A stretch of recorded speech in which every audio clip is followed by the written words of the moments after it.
Okay, I am live. Welcome everybody. I hope everyone is having a great day. I know I am. It's gotten a bit warmer in the UK again, so I'm sort of in that state where, I'm trying my hardest not to get too warm. But yeah, here I am. Next time I will give people more advance warning because I know for a lot of people this is a very early stream. But yeah, so today I am streaming a bit earlier because I have someone in mind who I really want to raid. And they are due to be online in roughly 3 hours, maybe 4 hours. So yeah, I really want to raid them. But today I'm continuing my home stretch to affiliate. I know a lot of people say that when they get really close, but I mean it when I say I am so close to affiliate, you guys, it's not even funny. I basically only have one more average viewer to get, and then I qualify for affiliate, and you guys can start subbing to me, cheering me, donating to me potentially, using emotes and whatnot. It's gonna be amazing when I do hit affiliate, that's for sure. But until then, I'm just going to keep grinding. I obviously do promote my streams every day, but I also really appreciate it if other people can promote their streams, or promote my streams, because I want to keep building my community as well as improving what I can do for people in terms of getting to that affiliate level. I do just want to thank, because the last raid I did was pretty successful, to Ali's channel. So I just wanted to thank anyone who followed me from her stream. I also want to thank some Chugs Army members for following me, because of you guys following me, I have just crossed my latest follower goal of 60 followers. Already by quite a bit. I'm currently at 64 followers, so my next follower goal is to get to 70 followers. So that's enough about my Twitch situation. But today we will be continuing with the bonus case in the first Phoenix Wright game, Ace Attorney, which is called Rise from the Ashes. And it basically follows the chief prosecutor being accused of a murder. But not only is she accused of it, she basically believes that she outright did it. So she's basically all but proving herself guilty. So we're gonna continue with this. Last time we left off, unfortunately, the last time I streamed this, no. I'm thinking of the time before that when the Olympics was on, but yeah, last stream went pretty well for this. I was actually surprised how many people actually tuned in, because I know Ace Attorney isn't the most complex game. It's it's basically a visual novel with some murder mystery investigation aspects. So yeah, I was quite surprised at how many people tuned in. I'm really thankful for all the support. So we've already talked to Angel, so that's good. I've already shown her my badge, because showing Angel my badge gets me because Angel sells lunches. So I already got the missable optional lunch that you can get, because there's a really funny trophy to do with this case where if you get all of the lunches from Angel Star, you get a trophy. Angel Star, by the way, is this very beautiful woman who once again continues the seemingly reoccurring occurrence in Japanese games where they do tend to up the sex appeal a little bit on their women. But yeah, so yeah, if I get all the lunches from Angel, I get a trophy. But yeah, that's just a nice little bonus. Let's show her the ID to kick off the investigation portion of this stream. About this card. Lunchland vendors only accept cash, no cards, especially not a card belonging to someone else. No, this isn't a credit card, it's an ID card. It belongs to a detective. And you're showing this to me, the lunch lady, why? That's like showing a fine honeyed ham to a detective. Why do I always feel like I'm being mocked? So, yeah, I think I actually did that last stream, but still it was nice to do that again, and yeah, it was nice to do that again and recap what she says. Can we examine anything? Oh no, because we can only examine this area. Ooh, what's this cell phone? Here, a phone. Let's see if it works. Hey, don't touch stuff we don't need to be touching. I can't hear anything. My ears. No, my ears. Maybe it's due to the barometric pressure. What is she babbling about? Hey, what did you just say? See, you can hear just fine. The phone's broken. So yeah, that very enthusiastically scientific teenager is Emma Skye. She is the defendant Lana Skye's sister, and she is basically Phoenix's assistant investigator, if you will, for this case. But yeah, let's see. Look, a door. This must mean something. I'm not sure that doors mean anything. No, it won't open. A mysterious lock. I fail to see what's mysterious about it. Mr. Wright, you need to learn to enjoy life more. Let's finish our investigation first, shall we? Yeah, so it's funny because I do actually recommend that you, if you ever get around to playing this game yourself, that you do examine everything, because you do miss out on like funny little conversations that you otherwise wouldn't get to read and see, which is really nice. But yeah. So yeah, I think we're done here in terms of what we can do. So let's see. Ooh, High Prosecutor's Office.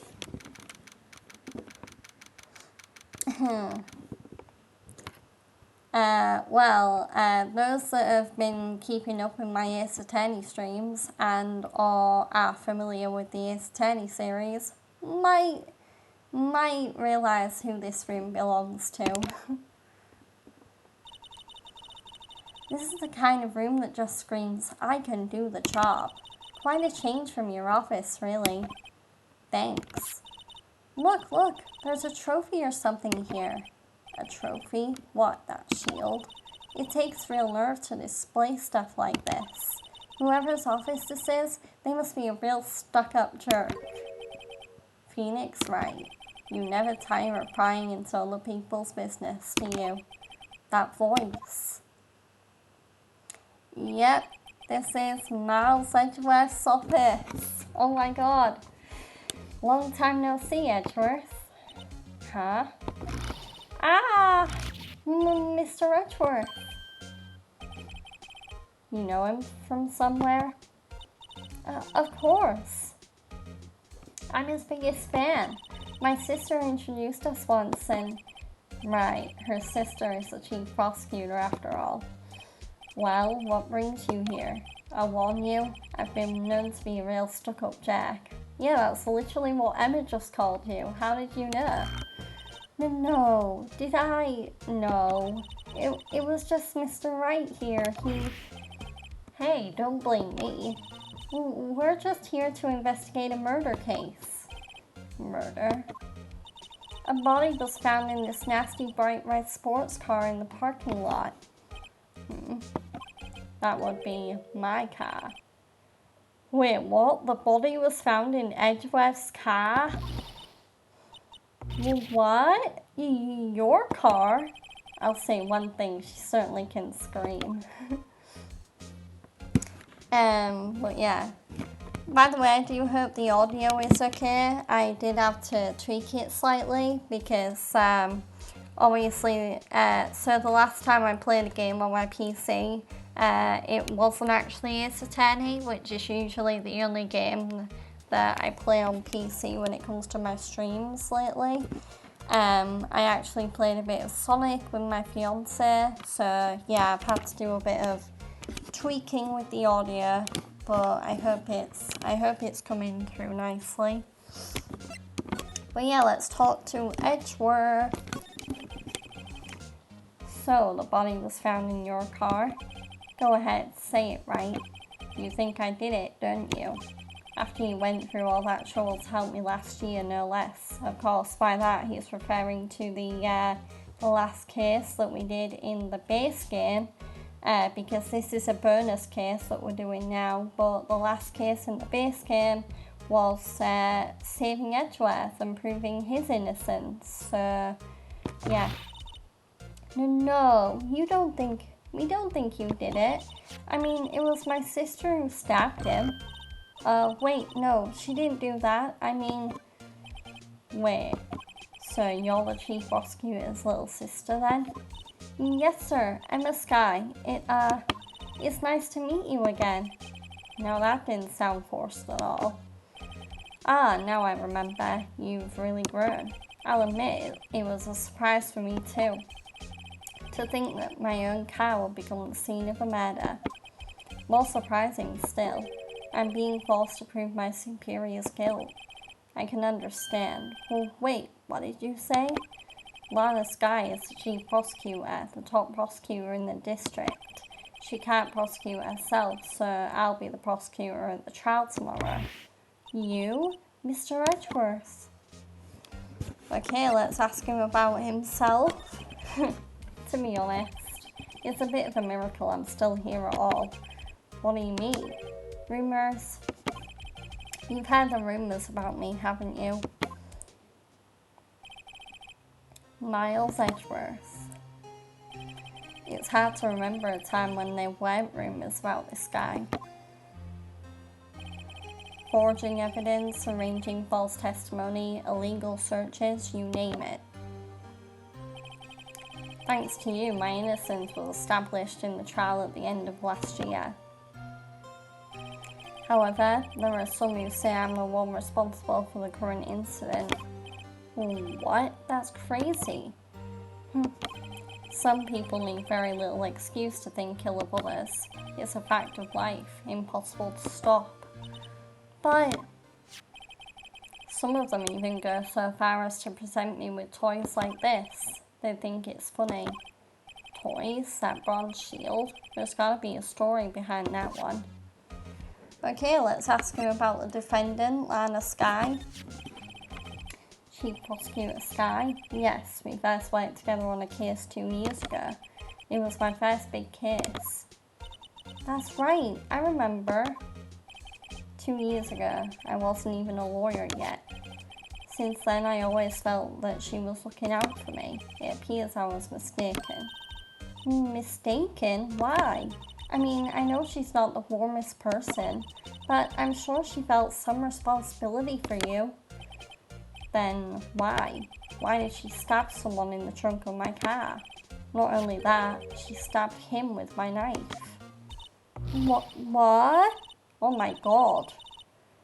This case is like, someone clearly has a grudge against Mr. Edgeworth if they used his car as the crime scene and his knife as the murder weapon. Oh my god. To To be specific, it was the knife I keep in the toolbox in the trunk of my car.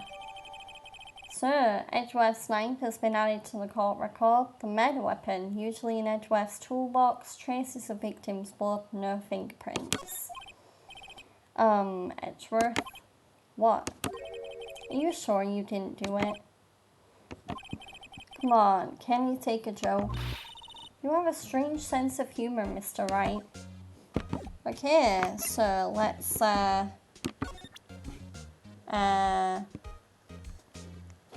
let's present evidence to him. I once dreamed of being a defense attorney, not a long time ago. What? You wanted to be a defense attorney, Mr. Edgeworth? Yet my path is laid out clearly before me. I have no time to reflect on what might have been.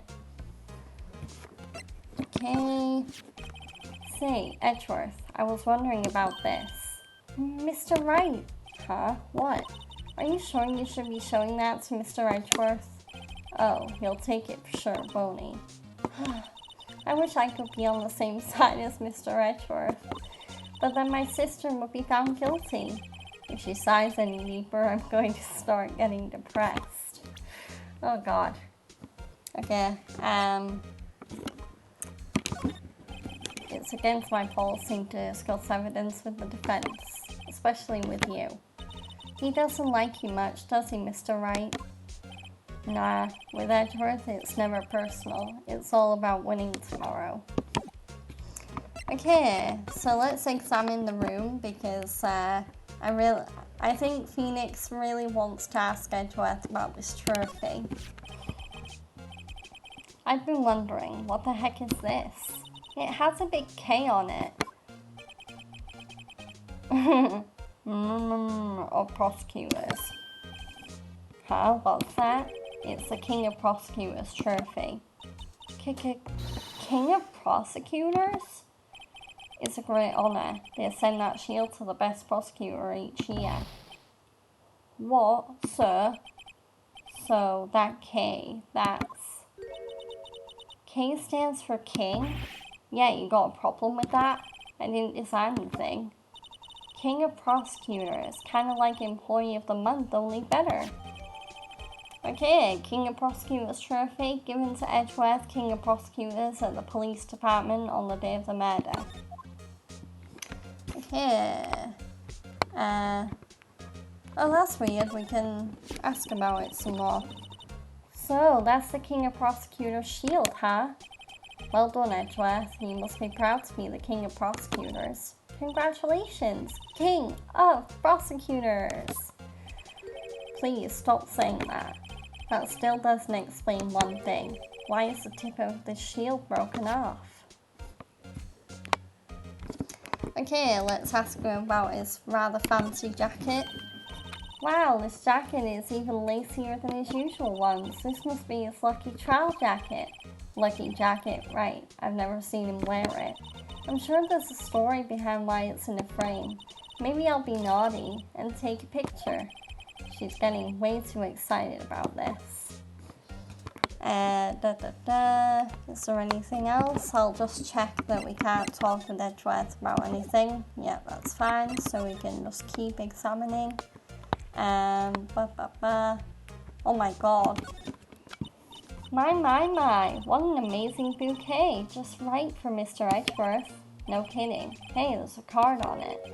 Back from the dead. Wendy. Oh, Wendy is in Wendy Oldbag from the Steel Samurai case. Oh god. Wendy.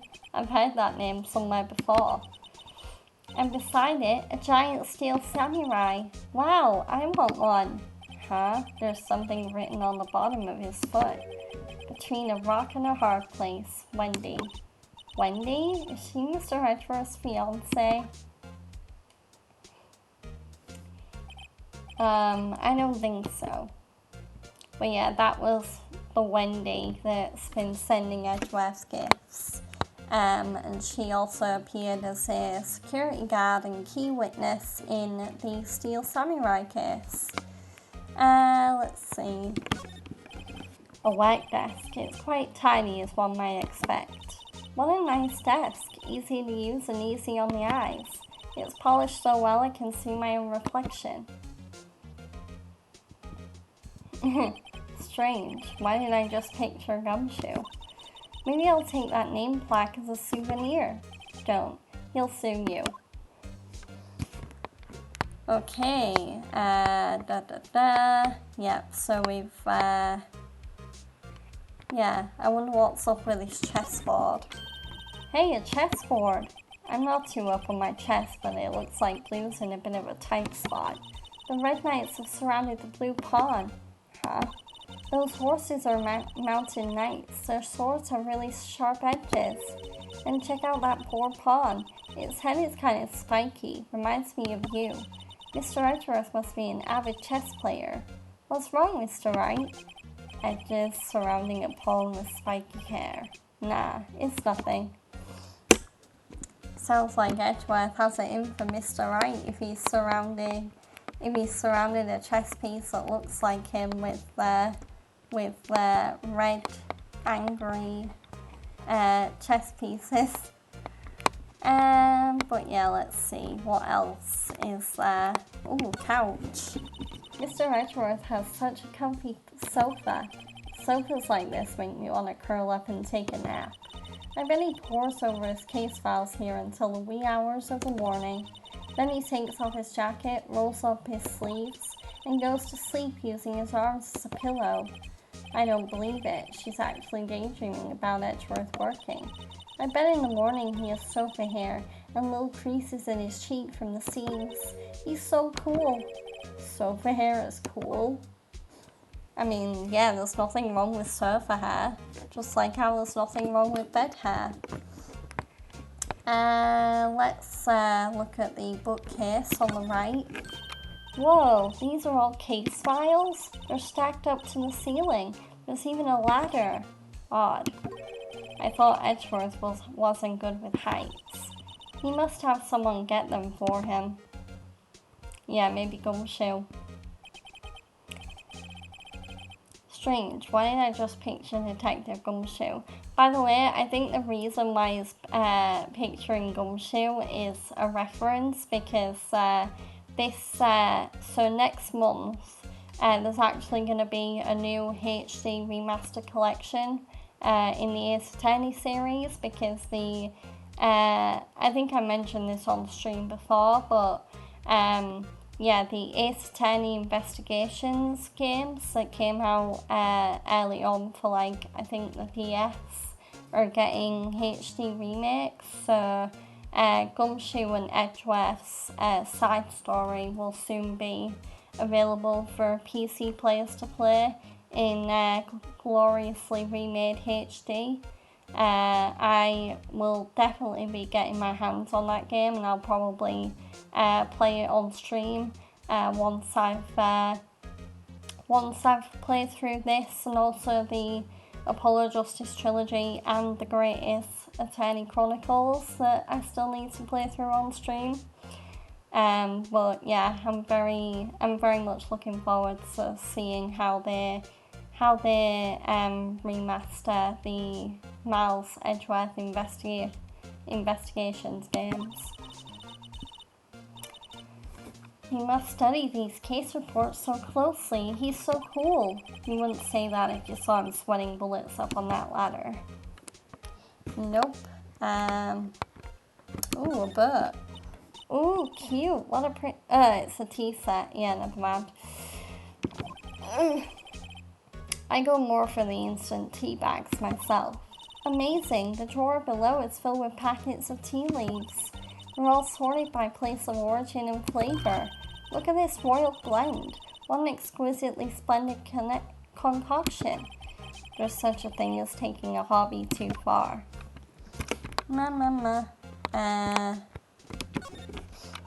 Whoa, what a view. It must be nice to have an office on the 12th floor.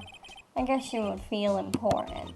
Incidentally, were you to jump out this window, the time until impact with the ground will be... Got it! Approximately 3.23 seconds. That's handy to know. But yeah, I think we fully examined this room. So I don't think this. Yeah, let's present the trophy. So basically, this says you were the best of the best last year, huh? You can take that foolish grin elsewhere, right? I lost a day of work to receive that travesty. Huh? Why's that? I had to go to the police department to receive the broken shield. The police department? Yes, right next to the police station downtown. You've been there, haven't you? Where Detective Gumshoe works? Yeah. I was wondering something about your shield. Why is it broken? What does it matter? I've got more important things to worry about. Oh, right. He doesn't seem too concerned about his award for better or for worse. I'm gonna be right back, guys. There's someone at my door. Hang on.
Oh wow, okay, yeah.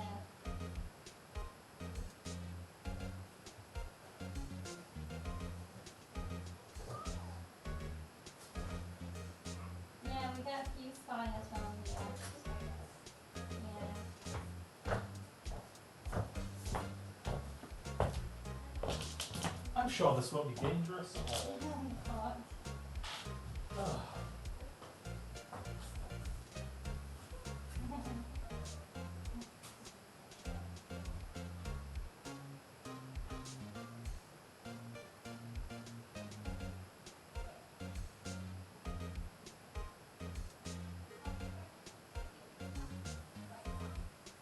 Oh, there we go. Yay.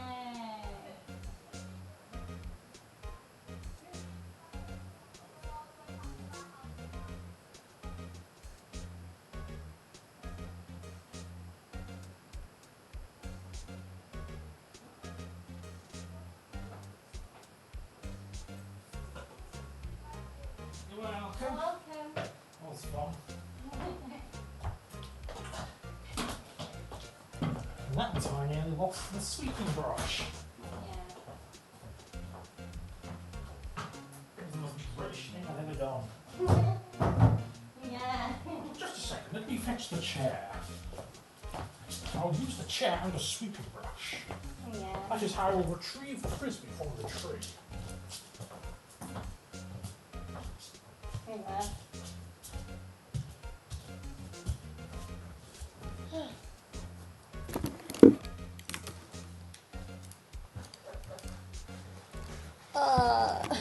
Okay guys, I'm back.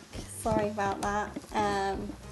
So basically, very British things happen. It happens a lot over here, but some kids that live nearby got a frisbee stuck in the tree that's outside my house. So yeah, had to help them get it, but we did it. It took a few minutes, but we got there. But yeah, so back to Ace Attorney. Yesterday was a very busy day for the prosecutor's office. Maybe we should ask him more about yesterday. Okay, so let's talk about the day of the crime. Could you tell me more about yesterday, the day of the murder? Yesterday was the annual cleaning day at the prosecutor's office. Cleaning day? Working with PD, we saw and file all evidence to solve cases. We call it evidence transferal. Wiping your hands of all cases, in other words. Oh, and another thing. The ceremony was held at the police department. There's an annual review and awards for outstanding police officers and prosecutors. And that's when you got the shield. I was at the PD yesterday afternoon. I got back here at 5:12. That's very precise. People like myself and Mr. Wrightworth pride ourselves on precision, Mr. Wright. No, I place little faith in my memory. The only thing I trust is solid evidence. Oh wow, Edgeworth's parking stub added to the court record. So that's the only reason why he remembers the precise time that he got back, that he parked at the PD. Or prosecutor's office. This is the parking stub from the underground lot. The murder took place around 5:15. So the murder happened right after you got back? What, right? I'd appreciate it if you direct that suspicious glare elsewhere. Oh yeah, this guy. Excuse me, but is Mr. Edgeworth anywhere on the premises? I'm Edgeworth. What is it? I'm here, sir. At the request of the chief, sir. I've got your report, sir. Report? What? Did you find new evidence in the case against Chief Prosecutor Skye? I don't like the way this conversation is going at all. Skye, sir? No, sir. No name of that kind, sir. Not in this report, sir. I think I just had Edgeworth's lid blur. Mr. Edgeworth's lid is not very tight, is it? I made a clear request to the PD, did I not? I need to focus on the trial tomorrow, so don't bring me anything unrelated. Sir, but, sir, I'm just following orders, sir. They told me to bring this to you. I wasn't aware of the particulars of your arrangement with us, sir. Give me your name. Yes, sir. Meekins, sir. Officer Meekins. Right, Officer Meekins, take your report and leave. And good luck with that raise next month. Oh, but sir, I didn't know. Poor guy, looks like he was absent on the day they gave out brains and good luck. Maybe you should go to Oz and ask the wizard for a brain.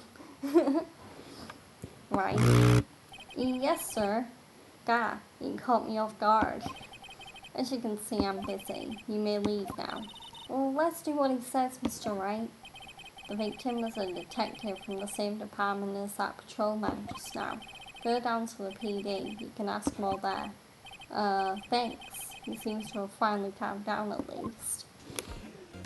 Okay, so we've talked to Edgeworth a bit about how he's currently doing in the case. So now let's follow Edgeworth's advice and we're going to go to the police department. But first we need to go there through the underground parking lot. So move. There we go, police department entrance.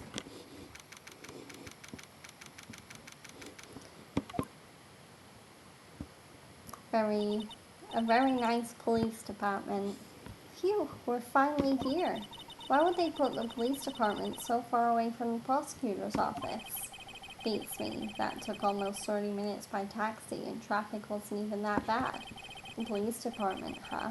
I've only ever been to criminal affairs next door. Hold on, what's that?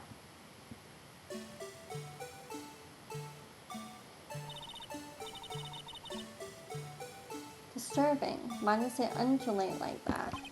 Oh wait, I know. This is the Blue Badger. They're trying to make him the police mascot.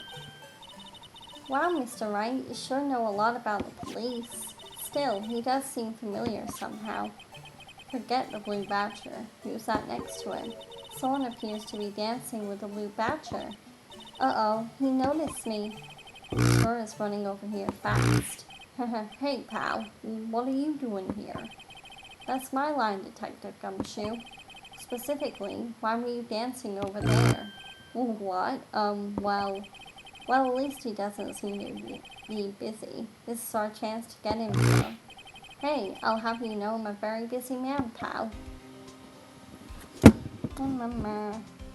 Okay, sorry to get up again, but I'm gonna be really quick this time, I guarantee it.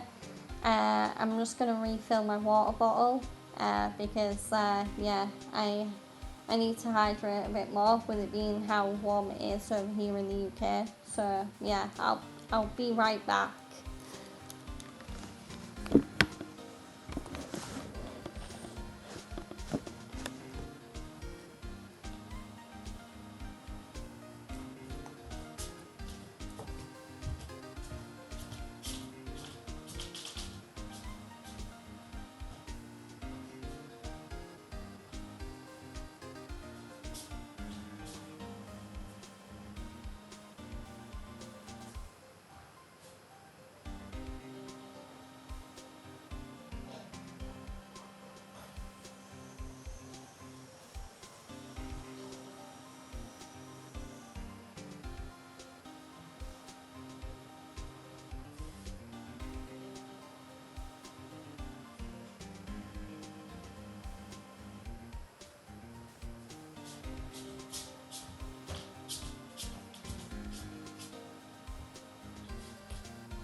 Okay, there we go.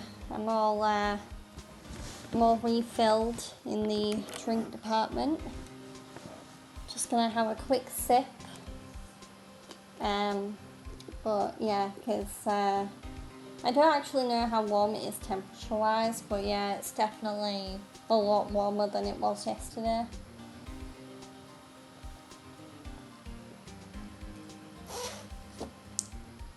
Ugh.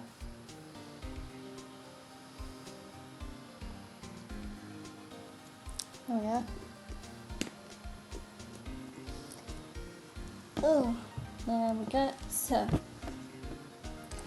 but yeah, let's talk to our detective friend, Dick Gumshoe. So yeah, let's ask him about the case. I'll give you one word of advice, pal. You better not agree to defend the suspect in this case. Well, why not? Huh? Well, it's just that the chief prosecutor has confessed to the crime. She says she summoned the detective to the prosecutor's office and she killed him. But what if she's not telling the truth? Yes, well, no. Come on, pal, there's plenty of evidence against her. But what if the evidence was faked? Hey, pal, can I speak to you for a second? Me? Why is this little girl so peeved at me? She's a relative of the suspect. She's Lana Sky's sister. Whoa, the chief prosecutor's little sister? Just please investigate the case carefully, okay? Scientifically. Yes, sir. Oh, by the way, you might want to keep your voices down. You don't want to be overheard using words like faked. Huh? It's a sensitive issue with us these days. Okay, let's ask him about the investigation. So, what are you doing here, Detective Gumshoe? Me? Oh, well, nothing, really. They kicked me out of criminal affairs. Detective Gumshoe, what did you do this time? What do you mean, this time? Then what happened? I know things are busy right now. I mean, with my sister's case and all. It's true. We've never had a chief prosecutor murder anyone before. Only the highest ranked people are being let into criminal affairs now. The lowest ranking guy in there is our chief of detectives. They're not letting any of us rank and file detectives in at all. None of you? I know this is an important trial, but isn't that a little odd? So anyway, I thought I'd spend the day getting the Badger dance down pat. Isn't there anything else you could be doing? The chief of police himself is directing the investigation, pal. And Officer Marshall was assigned to the underground parking lot. Officer Marshall? Now that I think about it, Emma did seem to know that Marshall guy. A patrolman in charge of a crime scene. It's unheard of, pal. Okay, let's present some stuff to Gumshoe to see if we can get any more information. Detective Gumshoe, what can you tell me about this? Huh? Hey pal, this is a detective's ID card. You can't just keep that, you have to turn it in to the police. It's people like you that get me into so much trouble all the time. Meaning Detective Gumshoe must drop his card a lot. Let's see. Bruce Goodman. Goodman. Sounds familiar. Nah, my mistake. But didn't you work together with him in criminal affairs? Whoa, now I remember. Bruce Goodman.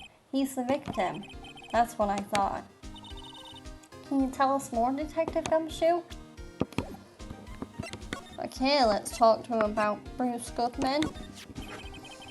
So, this ID card belonged to the victim.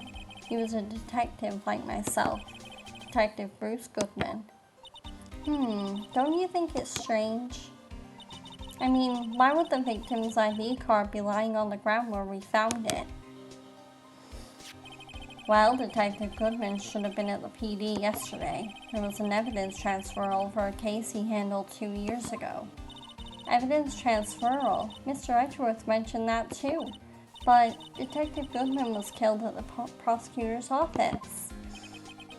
Well, that's the thing. It's hard to say this, but word is that Chief Prosecutor Sky called him out there to the parking lot, and Lana's confessing as much.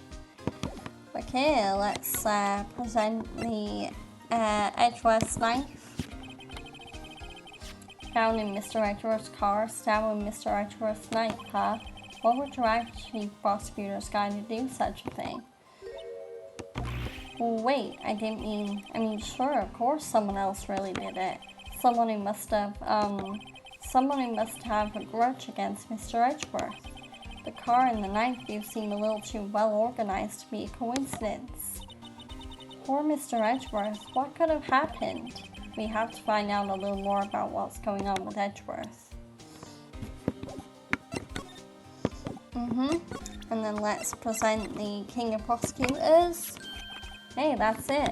That's the King of Prosecutors award that Mr. Edgeworth got yesterday. Were you at the awards ceremony, Detective Gumshoe? Of course, pal. I got an award for diligence myself. Ah, congrats. I was wondering, why is the award a shield? And why is it broken? Oh, there's a reason. I'll tell you what it is later.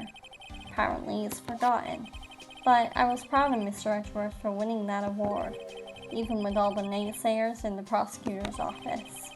Naysayers must be because of the rumors.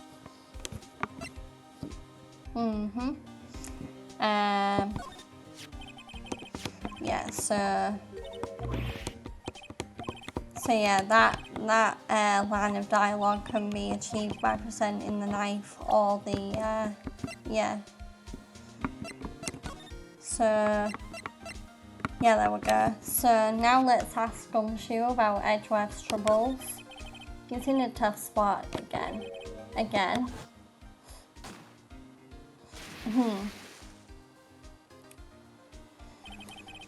Well, it all started with the murder of that defense attorney, Hammond. But Mr. Edgeworth was found innocent. Listen, pal, there have always been rumors about Mr. Edgeworth. Forging evidence, making deals with witnesses. Nothing outright, but there were always whispered rumors. Ever since he was accused of murder, no one's whispering, they're practically shouting. But there's no evidence against him. Well, Mr. Edgeworth has always had unusual strong ties to the department higher-ups. It's only natural that people be suspicious. I had no idea he was under the gun. Anyway, this latest case started a new rumor. People say the only reason he took this case is because he's aiming for the chief prosecutor position himself. Well, what? But I know the truth, pal. Nobody wants to be the one who has to prosecute the chief prosecutor. Mr. Edgeworth is biting the bullet on this one. He's doing this for all of us. Okay, so I think we've talked to Gumshoe enough, so now let's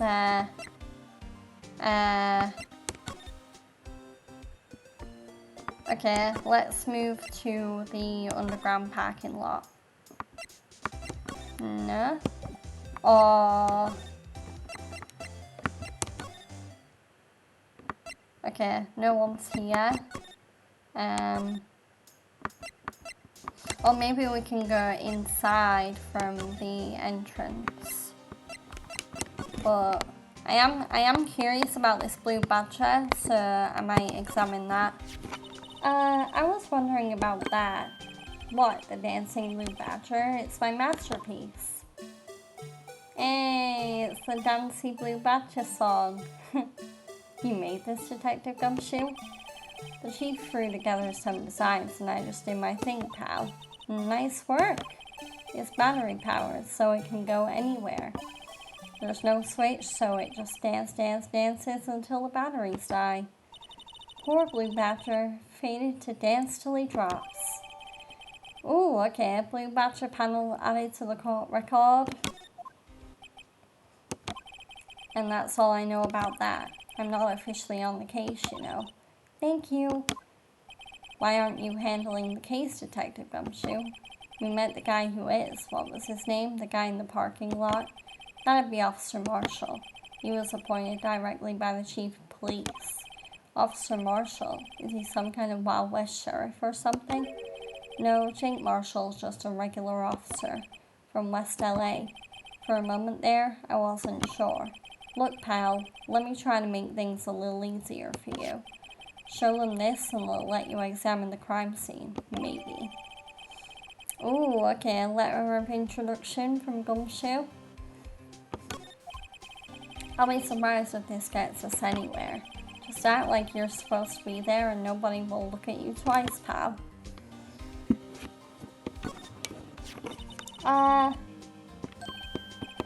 Okay.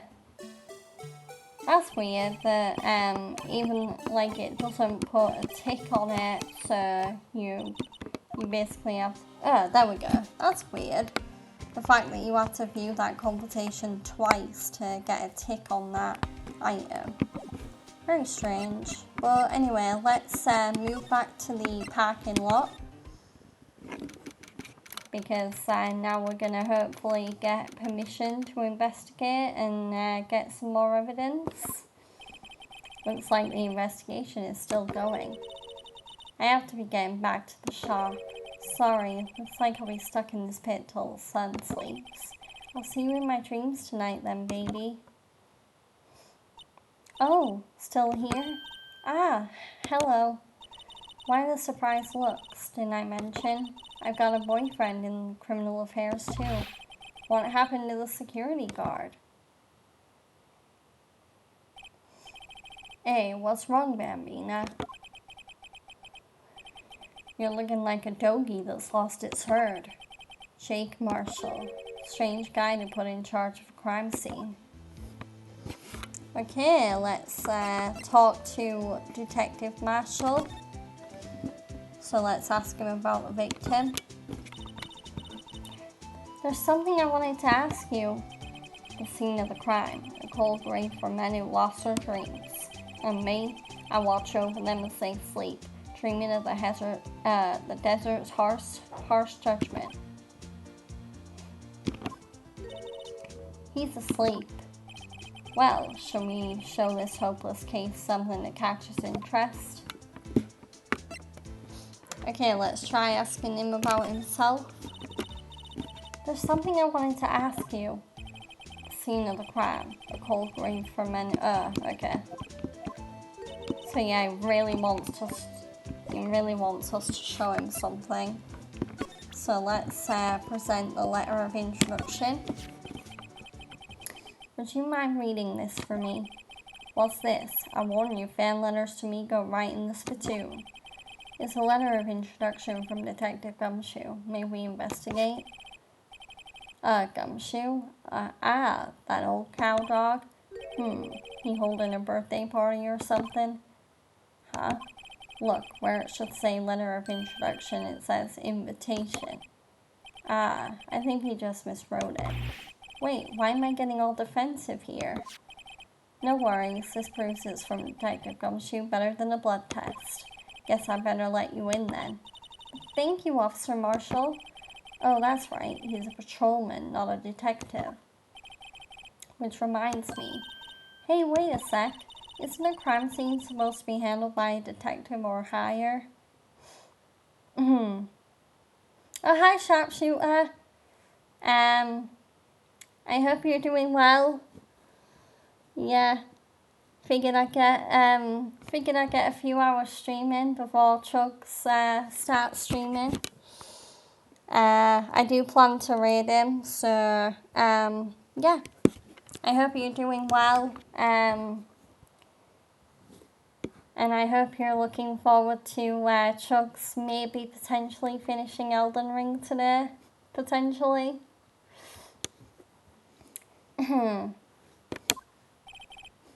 Well, folks, the clues are calling. Welcome to our gold strike. We like the settler. Strike out for lands unknown.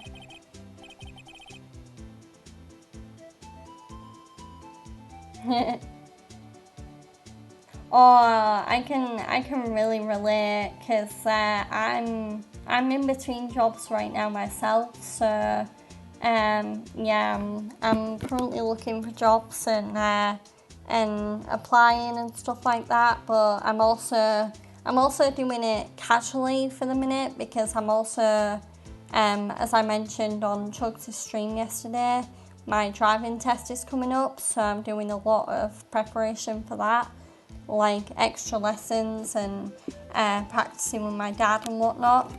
So yeah,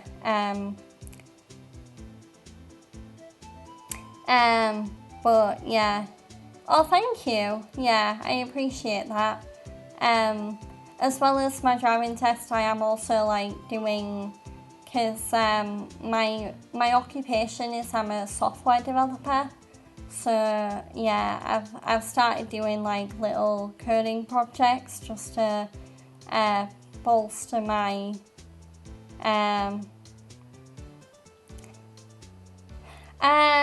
it's physical, so it's literally driving. I have to drive around, so it's a practical one. I've already done the like theory, like answer questions on a computer one. I passed that first try, because of course I did.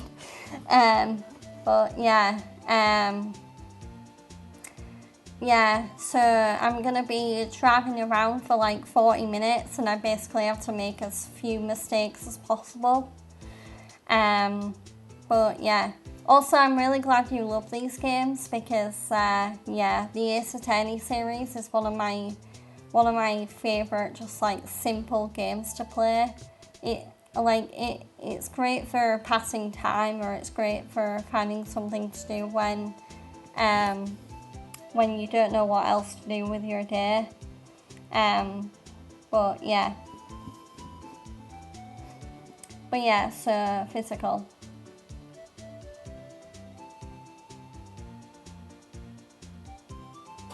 Yeah, exactly. I will say, because obviously I also mentioned on Chugs' stream yesterday that I've been feeling a lot of anxiety, and I will say that going out for the practice with my dad has really like dulled that. Like, I definitely feel more confident.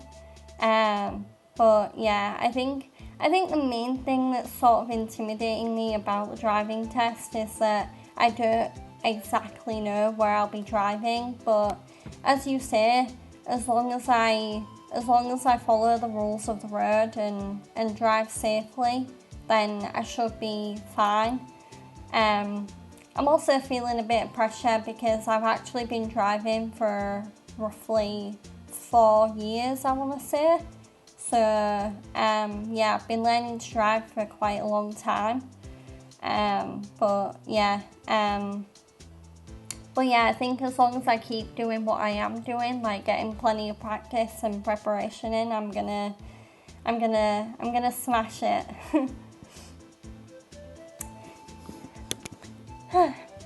Manifest destiny. Let's have a hootenanny.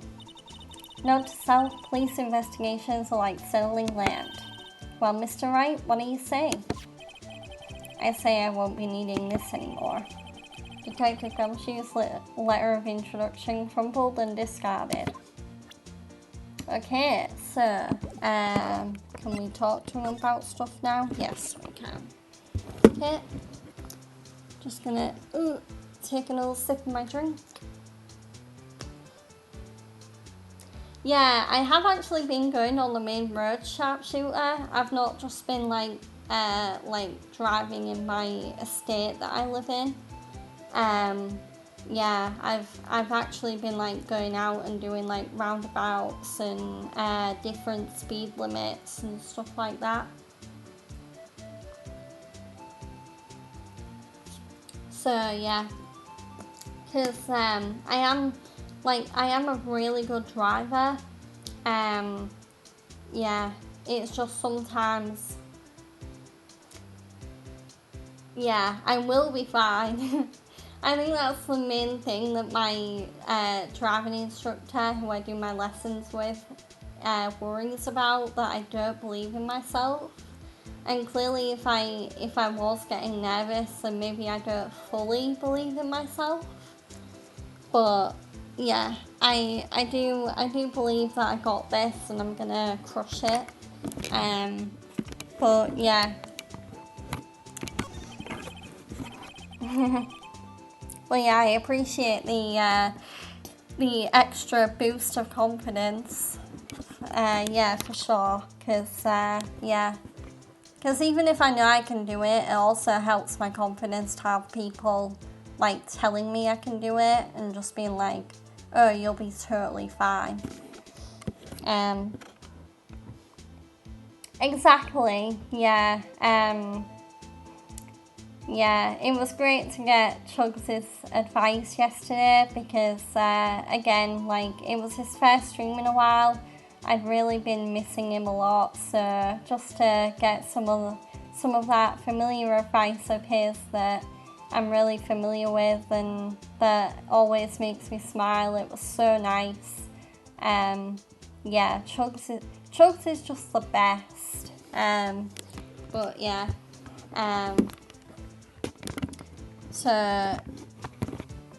But yeah, I'm really glad he's back on stream, and I'm looking forward to his stream later on, which, like I said, we are going to raid Chugs because, yeah,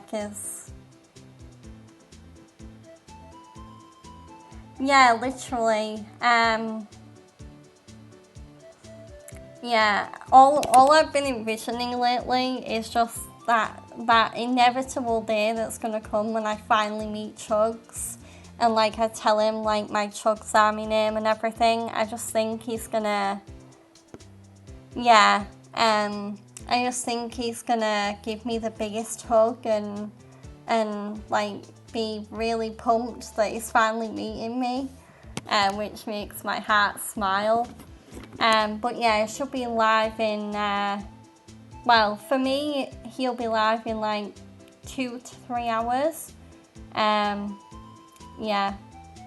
For you, it's obviously early afternoon, but for me, it'll be like 6 o'clock, 7 o'clock.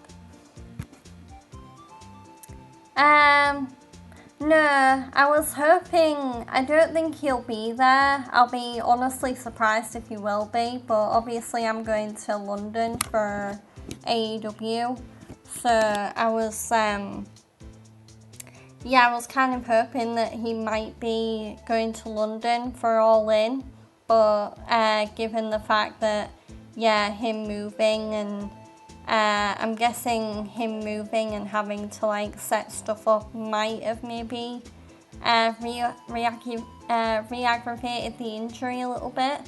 But yeah, so I do imagine that I'll definitely meet him when AEW comes to the UK though. That's when I'm hoping I'll eventually meet him. But yeah.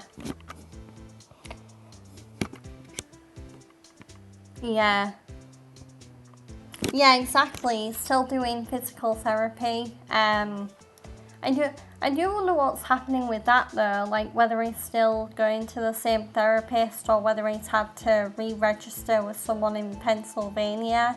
I don't know what's going on there, but yeah. Yeah, we should definitely keep him in our thoughts and hope that his ankle is getting better. Because, yeah, I cannot wait for the day that he returns to the wrestling ring. It's going to be amazing. But, yeah. Officer Marshall, could you tell us more about the victim? Good men always die young. Remember that, partner. Could you be a little more specific? Bruce Goodman. He was a detective, right? Well, aren't you a feisty doggy there now? Detective Goodman was stabbed here at 5:15. The Smiling Madonna told me the tale. I think he means the witness, Miss Angel Star. One stab to the chest, a fine piece of work.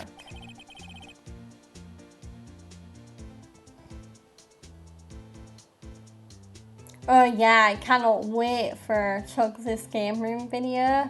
Also, I don't know what you thought, but his house looks so nice. Like, even in the little bit we saw behind him, because obviously one of the weird things about his stream yesterday is that we could see his background. And yeah, it was really funny because everyone actually preferred the background to the green screen. Yeah, he has so much room, it's unbelievable. I can definitely see why his new house feels very much like a home, because it definitely has that going for it. Like, it does seem very homely and very much like a place that you can like settle down and stuff like that. So yeah. This here is the autopsy report.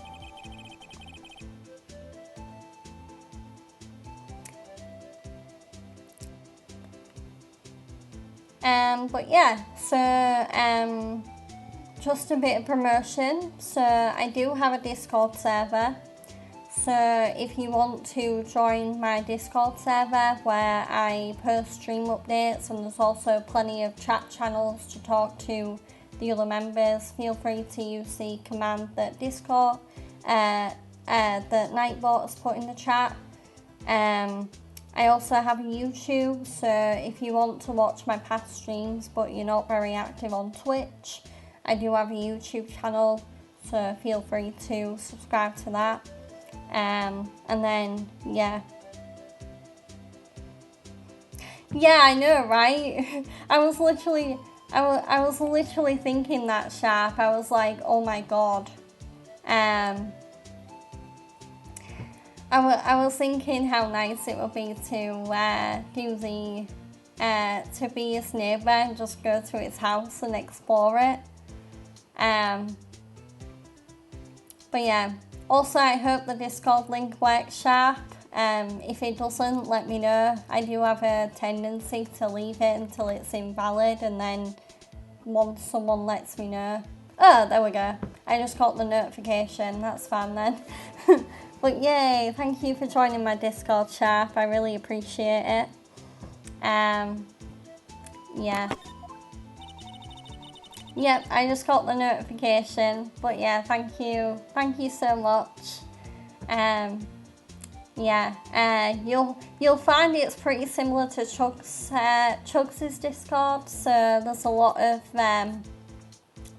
of wrestling channels, entertainment channels, general channels. So yeah, and the rules are pretty much the same as well. I can't think of any main differences between mine and Chugs' Discord in terms of how it works. I did very much like model my Discord after his in terms of structure and how I want people to react in it and stuff like that. Yeah, so was my sister involved with the victim in any way? Funny you should mention that, Bambina. Chief Prospector Sky and Detective Goodman had nothing in common at all. Nothing in common? They apparently worked together on a case a few years back, so there's no motive. Goodman wasn't a particularly gifted detective. Oh, thank you so much, Sharp. I appreciate that. I'm literally so close. I just need to get one more average viewer. Like I'm literally at like 2 average viewers, and I need to get 3.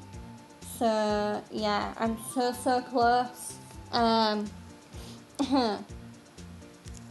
Yeah, so I'm definitely gonna need to start designing sub badges and stuff like that soon.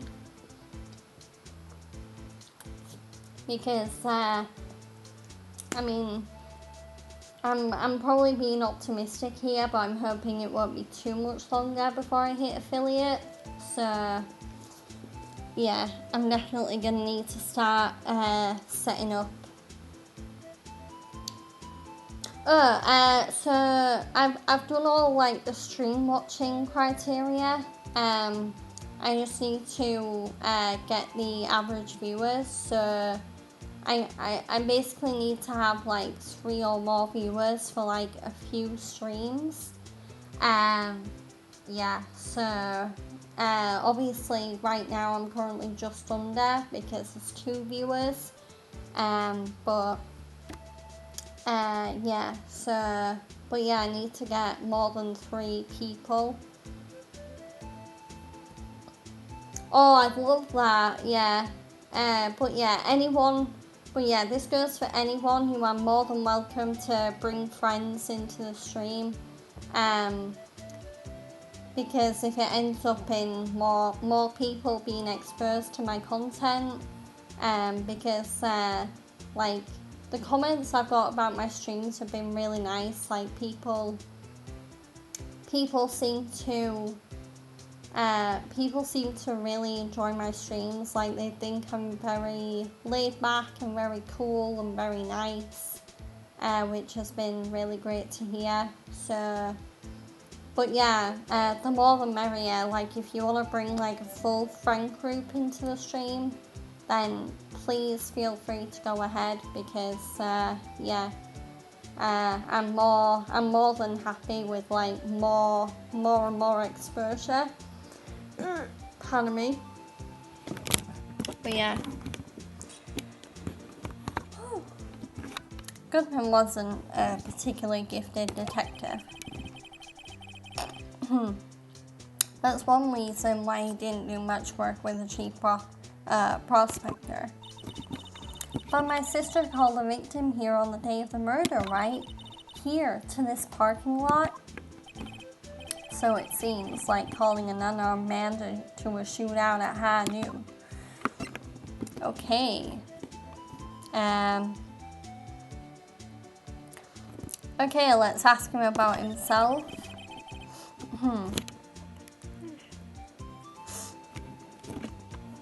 I don't mean any offense, but Officer Marshall, you're a patrolman, right?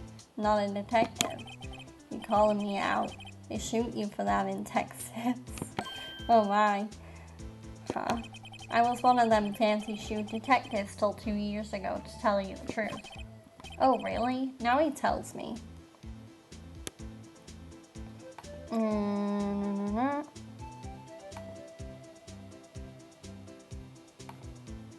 we go. Let me...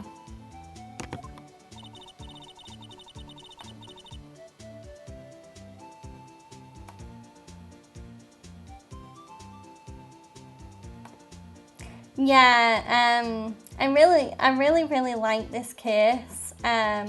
So this case is sort of like an introduction to the future cases in the series, I feel like, because it focuses on some examination and investigation aspects that the previous cases don't really focus on. So yeah, but yeah, I really like this case. So nothing gets by you, does it, Bambina?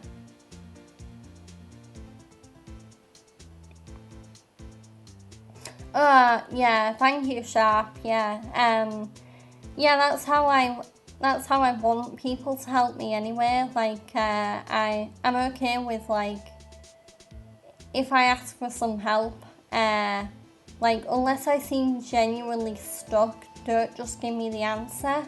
Just give me, like, a hint that, like, that will get me to the answer. But again, only if I ask for it. I'm a bit like Chugs in that I don't really want people to just like spout out spoilers or help or hints in my chat unless I really want them. But yeah. So why are you in charge? No reason, we're just short on hands right now. I'm keeping an eye out in the meantime. Yeah, Marshall's a bit of an odd cookie. Like, at first when I saw him and like his cowboy-ishness, I was like, oh, okay, this guy seems cool. And then he starts talking and then it's like, eh. Yeah, he's sort of like one of those people where he looks great and then he opens his mouth and it's like, oh, yeah, I don't know. That's odd though. Detective Gumshoe was saying he had nothing to do, nothing important at least. He's nothing but a sad old cow dog that can't find his tail. Maybe it's because he runs with that Edgeworth, eh? Edgeworth? That cow dog's been kicked out of this cattle run by order of the chief of police. Just he don't realize it yet. Detective Gumshoe kicked out of the investigation? Interesting. So, yeah, so,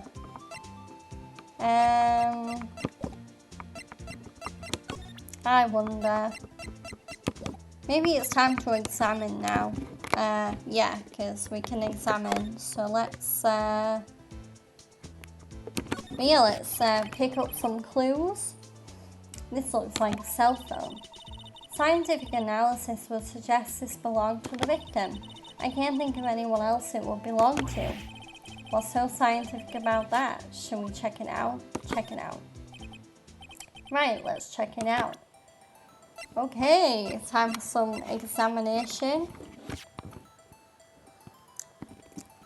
Which, yeah, in this game it's pretty funny because to examine examine an item, you have to get Emma to be like, okay, let's examine it. Whereas in future Phoenix Wright games, they do add an examine button, so you can just examine the item. But yeah, so obviously we're gonna start by pressing this blue tab on the phone. This phone's still on the redial screen. Redial?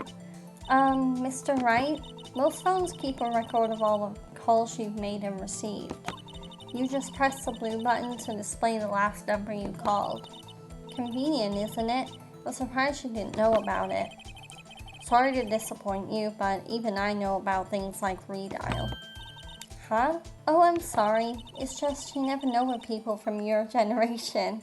Your generation? He's not that much older than you. Whatever, let's check this phone out. Okay, so, but yeah, let's press the blue button. Yeah, literally, what is that supposed to mean, Emma? I mean, I think Phoenix Wright in this game is in like his early 20s, maybe even his late teens. So, and Emma's like, I think she said she was like 16 or around that age. So, yeah, there's not that much of a difference. Note to self, a defense attorney doesn't think first, he just pushes the button.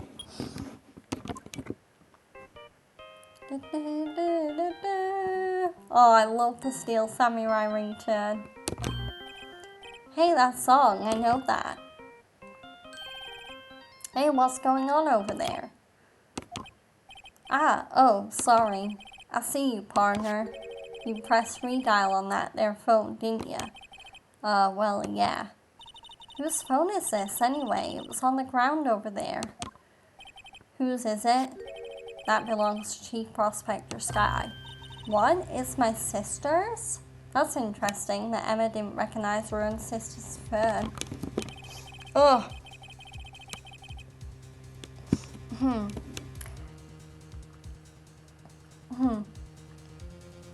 There we go.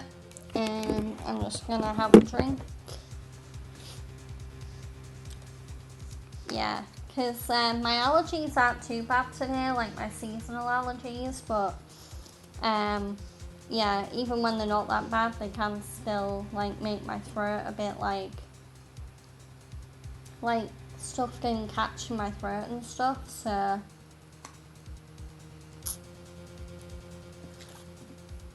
but yeah, there we go. Hopefully I'll be fine now that I've funny, the intro to that song makes me think of Mulan's Be a Man. Oh, what song is that again? I've seen Mulan, but is it the one that Sheng sings? Because I've seen Mulan, but I've not seen it in forever, so I know there's I'll Make a Man Out of You and Reflection. Yeah, they're like the two songs that I most associate with Mulan. I'll make a man out of you. But yeah, I used to love Mulan as a kid. It's like one of my favorite Disney princess movies. Yeah. I'll have to jog my memory later. Yeah, I could do it now whilst on stream, but yeah, I'd have to be a bit wary about copyright, because yeah, obviously it has lyrics, so yeah, I'd have to either like constantly talk over it or just like play like the smallest snippet of it. But yeah, I am just gonna check though. So yeah, so Emma Skye is 16.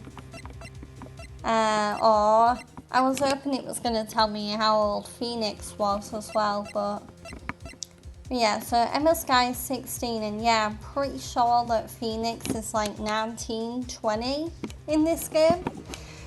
Like he's, because he went to school with Edgeworth, he might actually be closer to that age. Oh, okay, yeah, 20, yeah. Yeah, thanks for confirming that, Sharp. I knew it was like around that age, but I wasn't 100% sure. Look, the last call was made right when the murder occurred. Looks like she was fixing to call someone, except she only spoke for a few seconds according to this. Who did she call? No idea. Sorry, partner. Now, I got a question for you, partner. I heard a phone ring just now, one of those newfangled ringtunes. Oh, that? Oh, I'm sorry, that was my phone. What? Your phone? Yeah, it's kind of strange, but someone called me right as we picked up the other phone. A wrong number. Phoenix, if this is a bluff, it's a very good one. I hope you're not lying. They shoot you for that in Texas, partner. Uh-oh, I've incited the wrath of the Lone Star Patrolman. Cell phone, property of Lana Sky, last call made at 5:18. Okay, let's examine other things. Ooh, this is where the body was. This rope, is it? Yep, they laid it in the outline of the victim's body. So wait, the victim must have died when the killer closed the trunk on him. You have got to be the only person I know that would come to that conclusion. Let's examine Edgeworth's car. This appears to be the car where the body was found. It looks like the lock on the trunk is busted. The crime took place in the underground parking lot at the prosecutor's office. The body was found in the trunk of my subordinate's car. Quite a luxury car. It just screams, I have money to burn. Yeah, prosecutors get the big bucks. Okay, what else can we examine? Let's see. I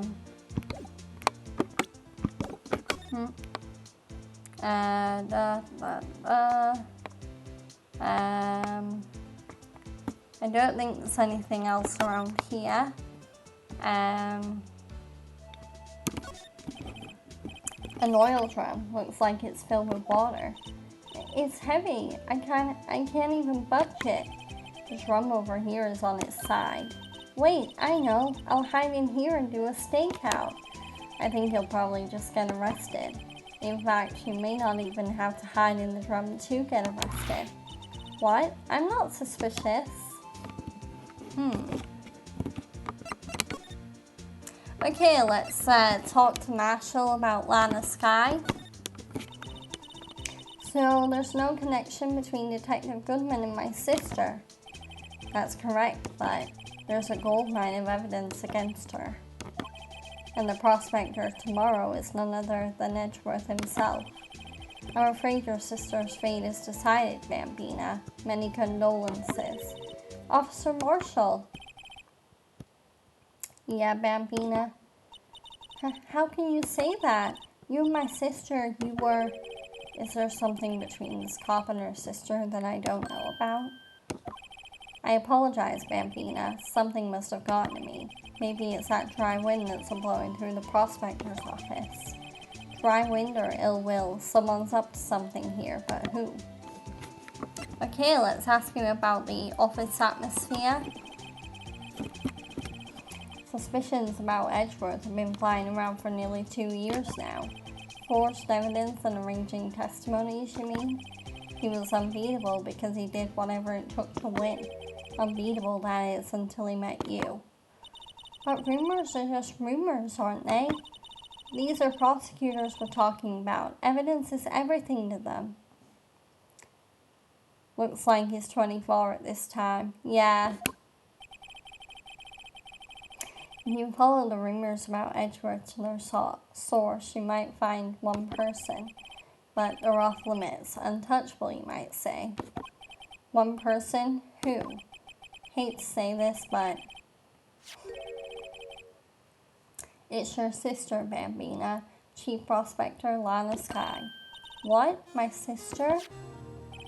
Edgeworth couldn't rustle all those cattle by himself. Some people load their guns with bullets, some people load them with deals. What, you're saying Edgeworth was making deals to win trials? Where there's gunshots, there's bound to be bullets. That's what the old-timers say. There's a big old secret hidden around here somewhere. Everyone knows it. Is that why Detective Gumshoe was taken off the case? Did they target him because he was closest to Edgeworth? Yeah, good question.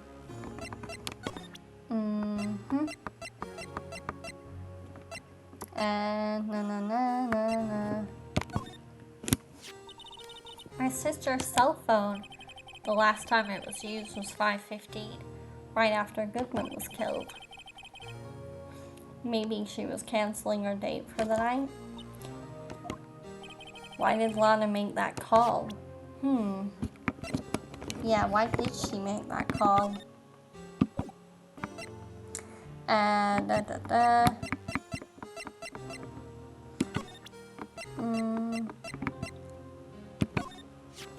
A toy shield suits the boy well. What exactly could you shield with that? A toy knight, maybe? Officer Marshall, don't you have anything good to say about Mr. Edgeworth? You don't like him, right? We get the point. You know, when I was a detective, I got one of these. Let me guess. Did it have a K for King of Detectives on it? Hey, they could use the same shield over and over. Note to self, the prosecutor's office and criminal affairs are surprisingly cheap. You know it, they've gotten cheaper with every passing year, I tell ya. Let's ask him about the Blue Badger.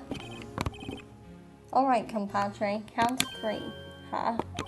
You gotta do that if you're going to draw evidence on someone. That's what we do in Texas. Remind me never to visit Texas. Oh my god. What's that? Some sort of police passport? This is Detective Goodman's ID card. Strangely enough, we found it a good distance away from the crime scene. Good distance in this rat hole. If you want distance, get yourself to Texas. Texas? This is a tiny little crime scene in a tiny little town with tiny little evidence. What difference does a few yards make, compadre? Note to self, if you encounter suspicious evidence, think of Texas. There's no better way to study than to hang out with pros.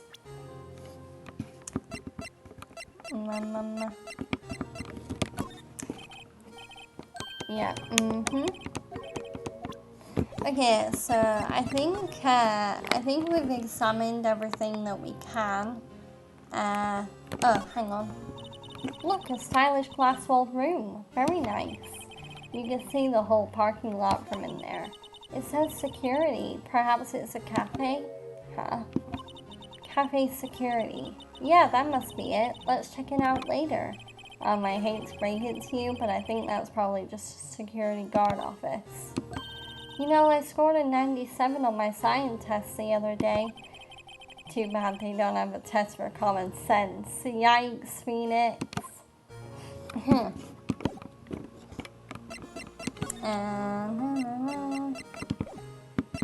Okay, where else can we go?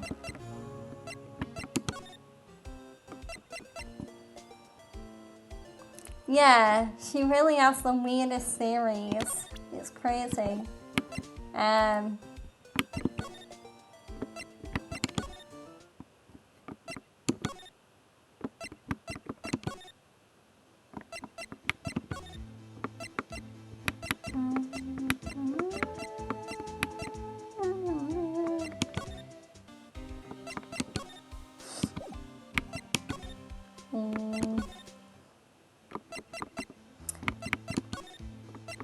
Okay.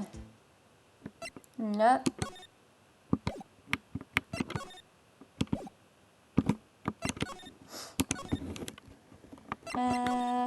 Right. I wonder if there's anything else we can present to Marshall. Let's see. Nope. Nope.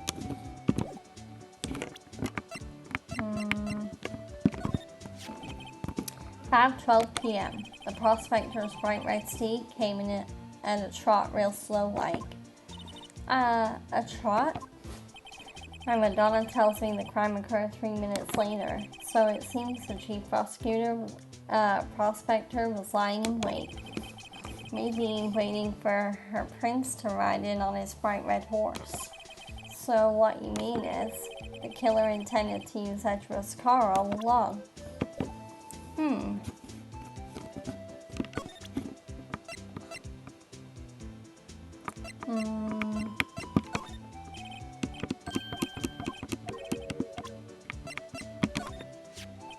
I see your badge looks pretty round. Our badge is a star, a lone star, shining in the nighttime sky, a beam of light illuminating evildoers who come in the dark of night. Note to self, evildoers are weak against starlight. Hey, that's a sheriff's badge.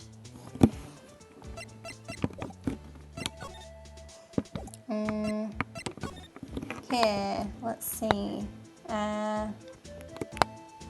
Is there anything else? Ooh, what's this? This wall is in our way. It's got a faucet for water. Wait, I know. This wall is merely a facade hiding the truth. This is no wall, but a water tank. I fail to see how it makes any difference either way. Yet another of Emma's outlandish theories. Oh my god.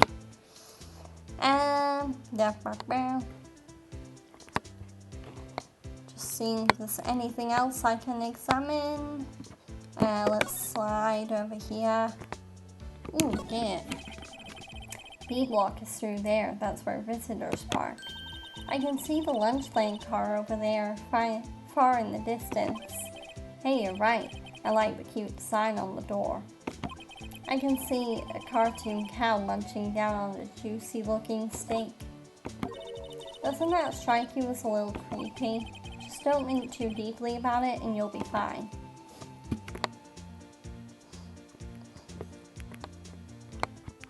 Okay.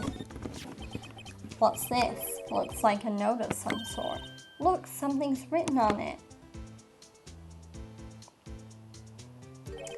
You're right. Let's see. 67S122. There's a name printed on the paper above that. Goodman. Oh, hi, Scotch. Welcome in. That's totally fine if you have stuff to do. But yeah, welcome in. Thank you for hanging out. I hope you're doing wonderful.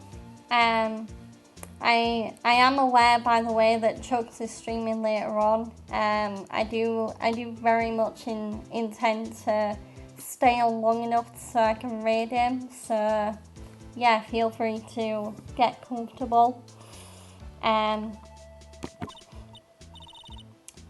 But yeah, I hope you're doing well and hope that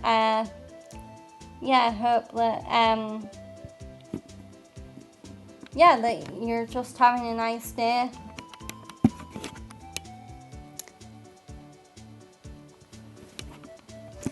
Well, so what does it mean, Mr. Wright? How am I supposed to know? Note to self for deductive reasoning. Go to Edgeworth, not Wright. I mean, to be fair, she's probably right on that account with that theory, because Edgeworth does have the more, Edgeworth doesn't bluff, whereas Phoenix does a lot.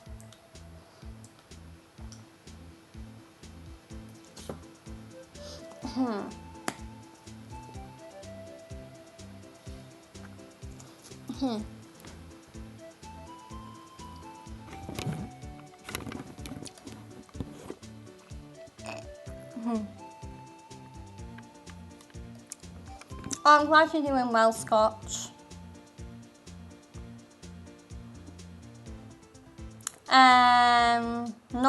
Not really. I mean, we're literally just getting to the investigation.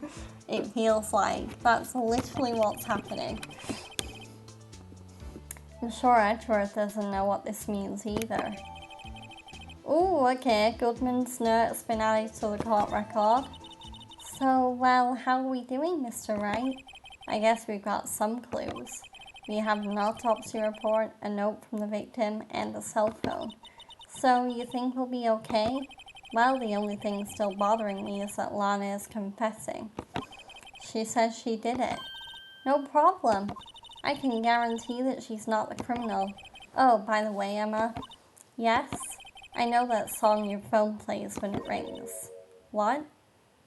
Oh, so that was Emma's phone, so it was bluffing. Okay. It's the Steel Samurai theme song, isn't it? That popular TV show for kids. The phone that rang earlier wasn't mine. It was yours. At 5:18, just after the murder took place, your sister called you, didn't she, Emma? I'm sorry. Can you tell me what you talked about? She hung up right away. I see. A detective is murdered and the suspect is the top prosecutor in the district. I've got a bad feeling about this. Like maybe I still don't know everything that went on here. Ooh, we're done with the investigation portion for now. Looks like we're heading to the courtroom. Just gonna save the game. Because it's customary that we save the game at the end of each day or sub-chapter. However you want to look at it.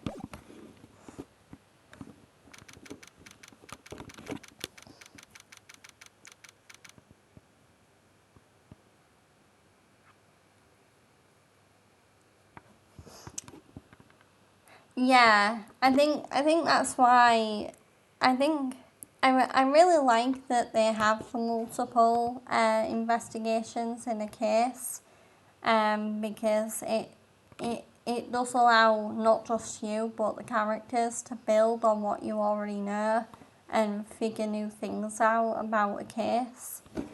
Yeah. So, but yeah, in the beginning stages, I think you are just meant to have a basic understanding and not really know a whole lot. How did the investigation go yesterday, Mr. Wright? Frankly, there are still a lot of grey areas. Or rather, the whole thing is one big grey area. Don't worry about me, no matter the outcome. I'm ready to accept my fate. I believe in you, sis. Mr. Wright, let me offer you a word of advice. Yes, a defense attorney should never believe their client. Huh? The defendant is called to trial because they are suspected of wrongdoing. Never forget that.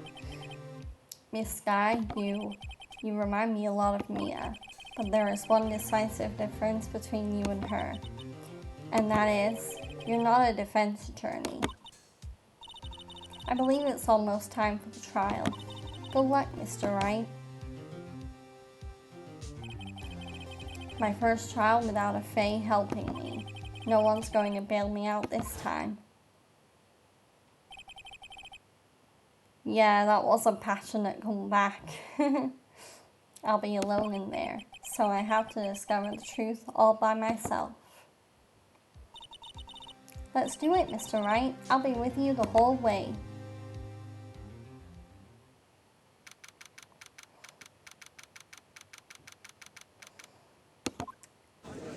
And here we go. We're back in the courtroom.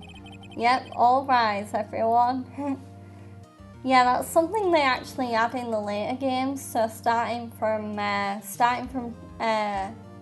don't think it's in Apollo Justice. I think it starts in Dual Destinies, but they do add a fun little screen that says all rise before the trial starts, which is quite cool.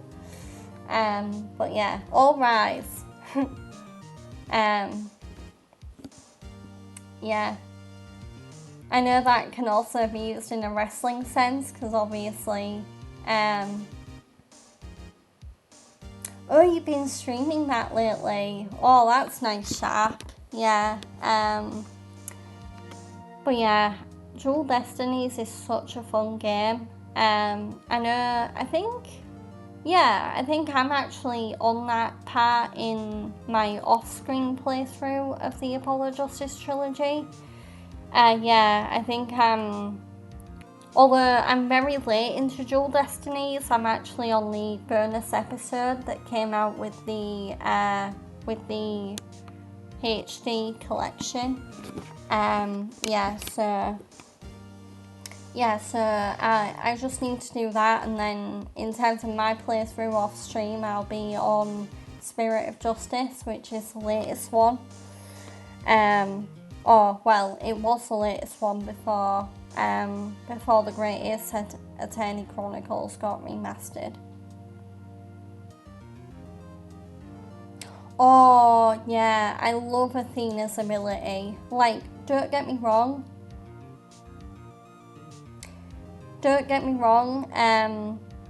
Like, Apollo's bracelet ability is really nice, but yeah, I definitely think Athena's ability is the star of the show, because I always love it whenever I get to do a mood matrix testimony.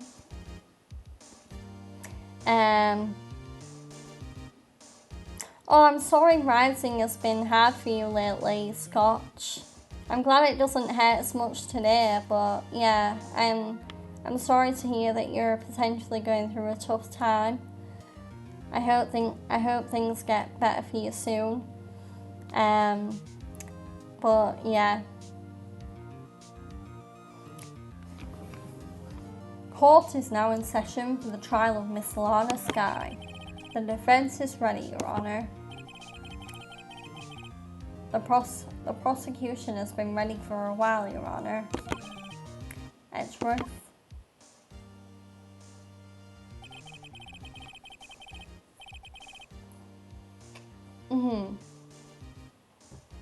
It's been 2 months, but I haven't been in a courtroom since his trial. I hope that personal feelings will not be a part in the proceedings today, Mr. Wright. I will choose the path I think is right, regardless of what those around me might say.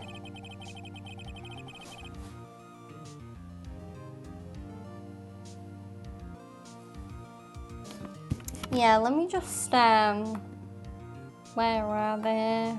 Hugs. Where is it? Why can't I see it? Oh, there. There we go. Put some hugs for you in the chat, Scotch. Yeah, but yeah, hope things get better for you soon. Yeah. Because, yeah, by the way, until I get my own emotes, you can use, like, any emotes in the chat. So, yeah, feel free to, like, spam Chugsami emotes, or Be Fresh emotes. Yeah. As long as they're not, like, inappropriate emotes, yeah, that's totally fine. The judgment to be made here is in our hands, not those of anyone else. Very well, Mr. Edgeworth, your opening statement, please. Chief Prosecutor Lana Skye has committed an unpardonable crime. Not only this, but she was rash enough to commit it in the prosecutor's office lot. Wow, he's so much more forceful in person. I suddenly feel like confessing to everything. However, she will now pay for her rashness with her life. There was a witness to her crime. A professional witness. A professional witness? Ooh. The prosecution calls its first witness, Miss Angel Starr, to the stand. The cough-up queen?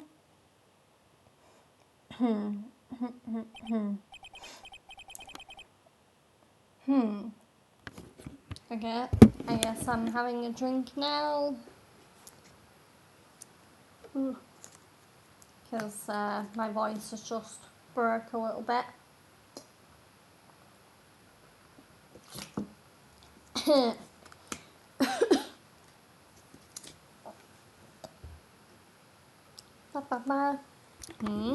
Haven't I seen you somewhere? Ooh. I don't know why I'm going ooh, because I've never had caviar before, but ooh, caviar. You ordered the caviar lunch, right? Yeah, oh, actually, have I had caviar? Or maybe I'm thinking of the time I had cod roe on sushi. I think I've had caviar, like, tastes a bit like coffee. Like, it's very bitter, it's a very acquired taste. Yeah. But yeah, I don't think I've ever had it. I think for a split second I confused the time when I had like fish roe on sushi. But yeah, I think I've heard it tastes like coffee. I don't know where I heard that. I might have just read it on the internet. But yeah, so don't go by my word. Like, feel free to try caviar if you want to. But yeah. Oh, caviar. I've never eaten caviar before. Me neither, Judge. The judge is really wolfing it down. Ooh, a fiesta bowl. Thanks. Will the witness state her name and profession? And you, sir. Did you order the fingerprint lunchbox? Lol, it's just rice with dots on it. It is too early for lunch. Your name and profession, please. Well, Your Honor, how does it taste? So, this is why everyone raves about caviar. It's so tasty it hurts. I always thought caviar would taste like pickled tapioca. What the heck? Yeah, name, profession, now! What the heck does pickled tapioca taste like? Yep, there we go.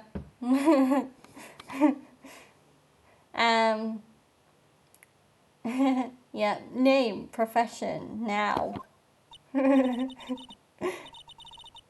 Wait, you didn't actually predict that, Sharp? You just said it because you felt like saying it? Lol, that's funny. But yeah, I know, right, Scotch? Pickled tapioca, yeah. I'm not the biggest fan of pickled things myself. Like, I'll have like pickled onion crisps. But yeah, and I'll have like the slice of pickle you can get in a burger. But yeah, other than that, I'm not really like a big pickly person. I know in America. Yeah, I totally get that, Sharp, because I just think they taste really acidic. Yeah, I think I might have had tapioca before, a long time ago. I swear it tastes kind of like custard, like very sweet, very vanilla-y. But yeah. Oh yeah, I will agree that fried pickled stuff is so nice. Yeah. Oh my god. Yeah. I'm just over here trying not to get hungry with all this food talk. But yeah. Me, the name is Angel Star. Don't go forgetting it. I find myself running Lunchland these days. Is that what you wanted me to say, Mr. Edgeworth? Very well, witness. Please describe the incident to us.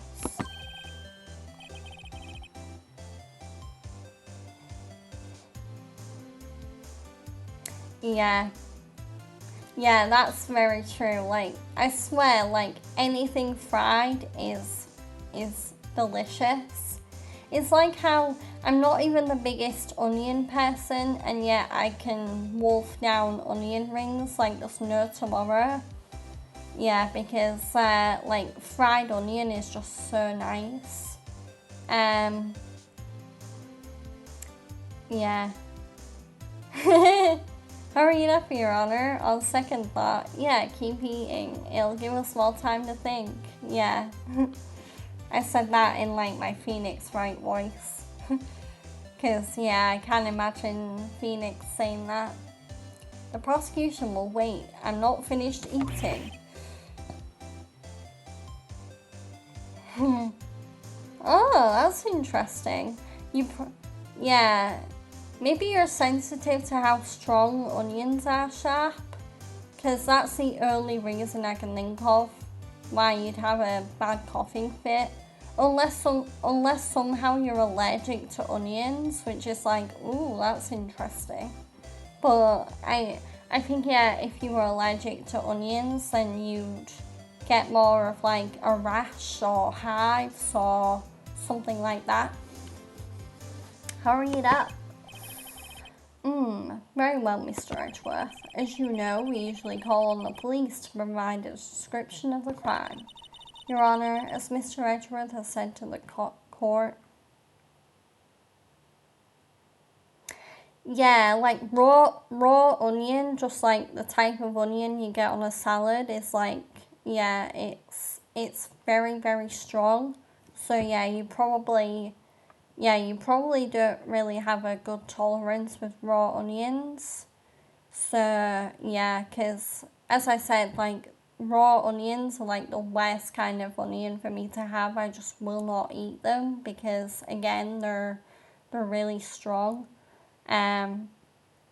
So yeah, if I ever get given a salad, then I won't have the onions in it. I'll just leave them to the side. But yeah. I am a professional. What exactly does that mean? Until 2 years ago, Miss Angel Starr was a special investigator with the police.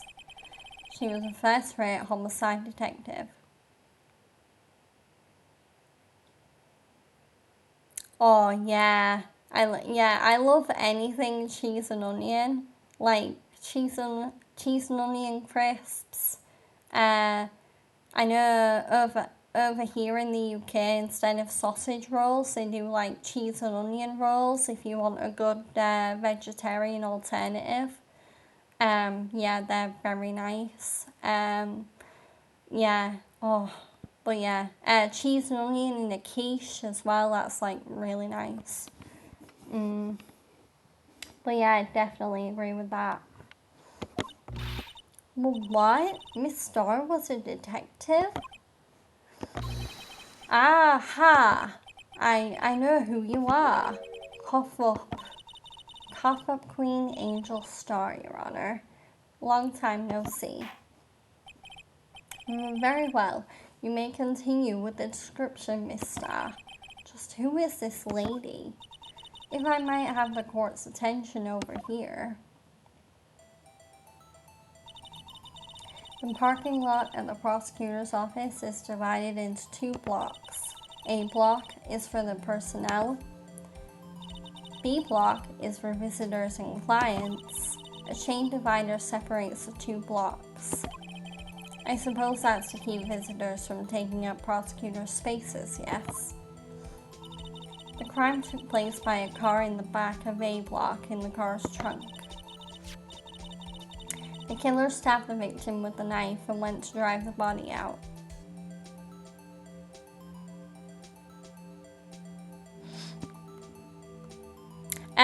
No. So I'm not the biggest cook, but when I do have to deal with scum, I never save it. Like I've always been taught to get rid of like any scum. So yeah, no, I don't. Yeah. Yeah, I don't think I have any weird cooking habits. No. I think I'm pretty much a very conventional cook when I do cook. I don't really cook that often, but yeah. The killer stabbed the victim with this knife and went to drive the body out. Unfortunately for her, there was a witness and an arrest was made on the spot. And who was this valiant witness? Why, it was me, Your Honour. Parking lot floor plans have been added to the court record.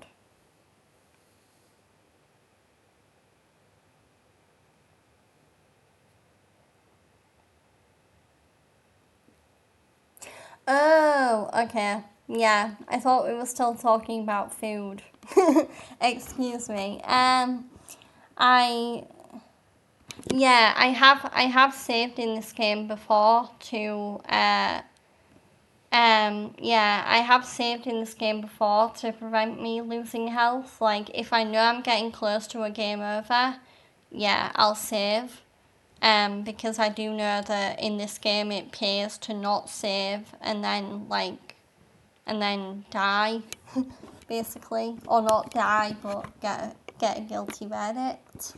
There are some times where there'll be like special endings and getting a guilty verdict is like not a game over. But yeah, yeah, I do save. Witness, did you see the very moment of the crime? Of course, Your Honour. Immediately after that, I apprehended the chief prosecutor. It seems rather cut and dry, doesn't it?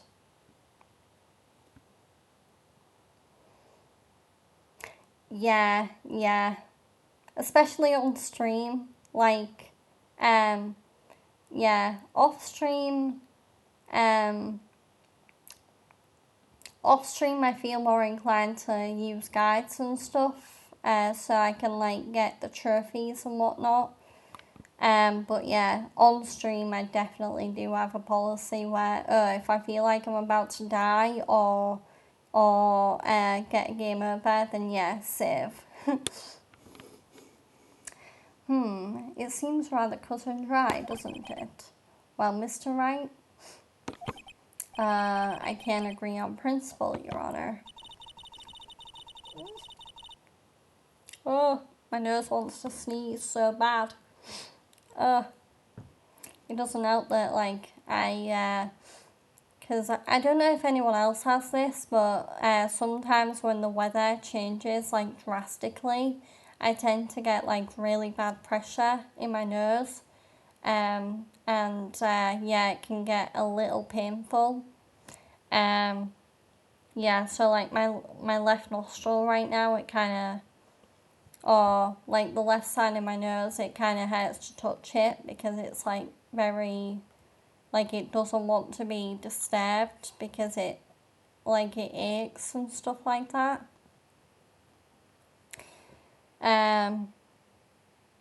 Yeah, my fiance is a very big achievement hunter. He has platinumed so many games. Yeah. I've not really seen him platinum a game in a while.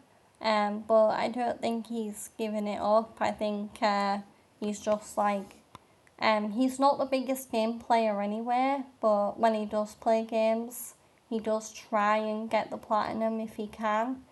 I know sometimes it can make him miserable to get all the trophies because, like, I still remember the day where he platinumed Demon Souls, like the original Demon Souls, and yeah, he went through a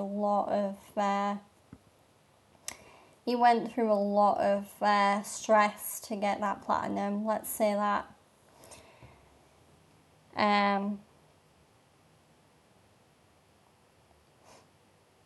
Oh yeah. I mean, it's the same as well where so obviously in the UK right now it's gone from really cold to really warm.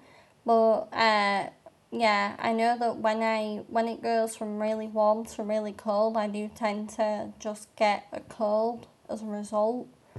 So yeah, I'll just have like the sniffy nose, the blocked nose, like feeling foggy in my head. But yeah, everyone reacts differently. And Scotch, I'm the same. I only really platinum games if I love them or if they're easy to platinum. So, like, I don't have that many platinums, but the ones I do have are mostly easy games to platinum or games that I really like. So, some of my platinums are games like Telltale's The Walking Dead or Detroit Become Human or Resident Evil 2 Remake, Resident Evil 3 Remake, Resident Evil 4 Remake. Oh no, never mind. I don't think I've platinumed RE4. I'll have to double check that one, but yeah, but yeah, I do usually platinum games that I really, really love. Yeah, I know I do have quite a few like games that I really like to play that I know are on my platinum list. I just need to get around to them. Yeah, and another thing I do as well before I commit to platinuming a game is I'll go on like a trophy guide website. Not to like look at the guide itself, but there's a really good website I know called psnprofiles.com, and that has a lot of trophy guides, and it also has like a difficulty rating on how difficult it is to get the platinum in that game, and it usually is pretty bang on. But yeah, so yeah. But yeah, and then when it comes to getting a platinum, sometimes it depends on how easy the trophies are, but sometimes to get a platinum, I will just like go through the trophies, and if they're easy enough to understand, then yeah, I'll bang them off one by one. But if they are quite difficult to understand or achieve, I will use a guide to get to the platinum. But yeah. Shall I proceed to crush what little hope they have remaining? If you can, then give them your worst, Miss Star. Wait, are they talking about me? Oh no, the judge and Angel are ganging up on us.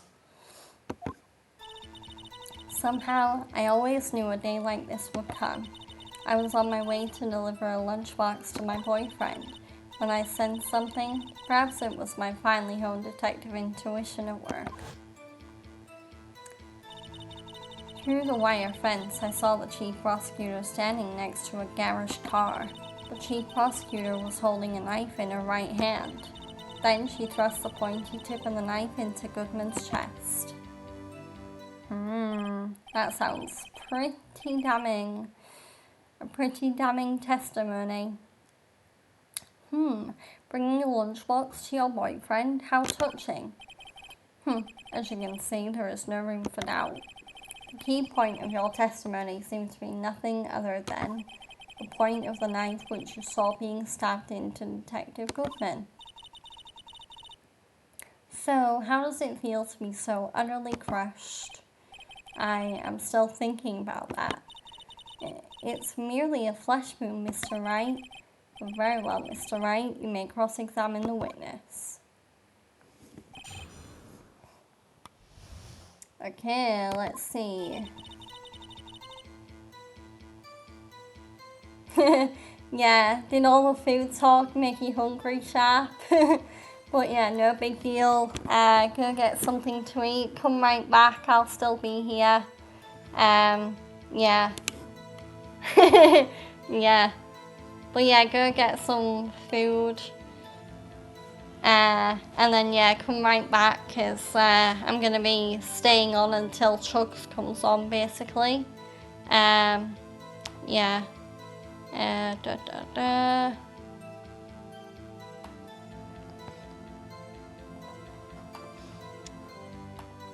Okay, yeah.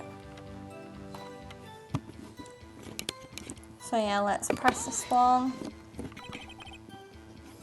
How did you know?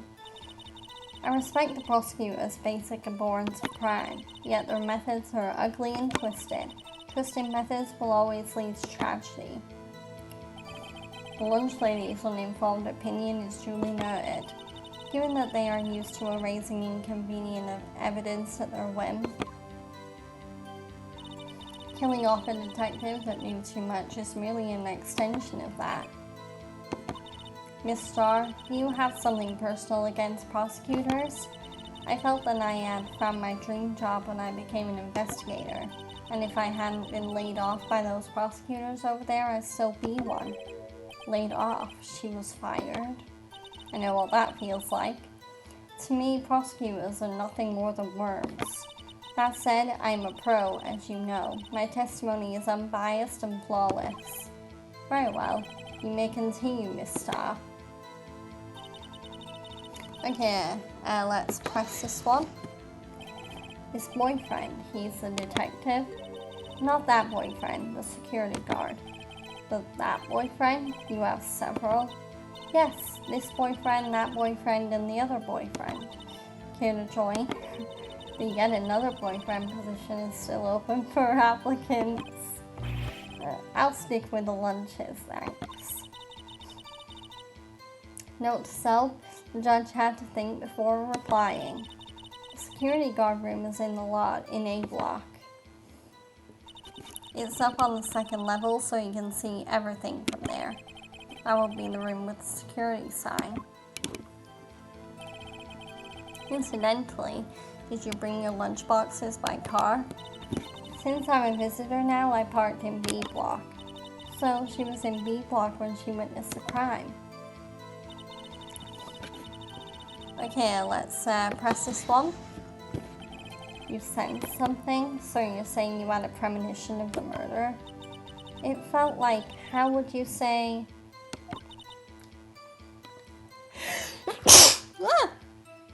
Bless me. There we go. Well, at least I finally sneezed. I can feel that one was building. Yeah, thank you, Scotch. Yeah. I think I'm good though. It was actually one of those dry sneezes that wasn't that bad, so yeah, but and I've bent my nose there a little bit. Oh yes, it was like the feeling you get when you view a pumpkin chock full of seeds. I have no idea what that means. Speaking of a detective's intuition. Yeah, pressure release, yeah.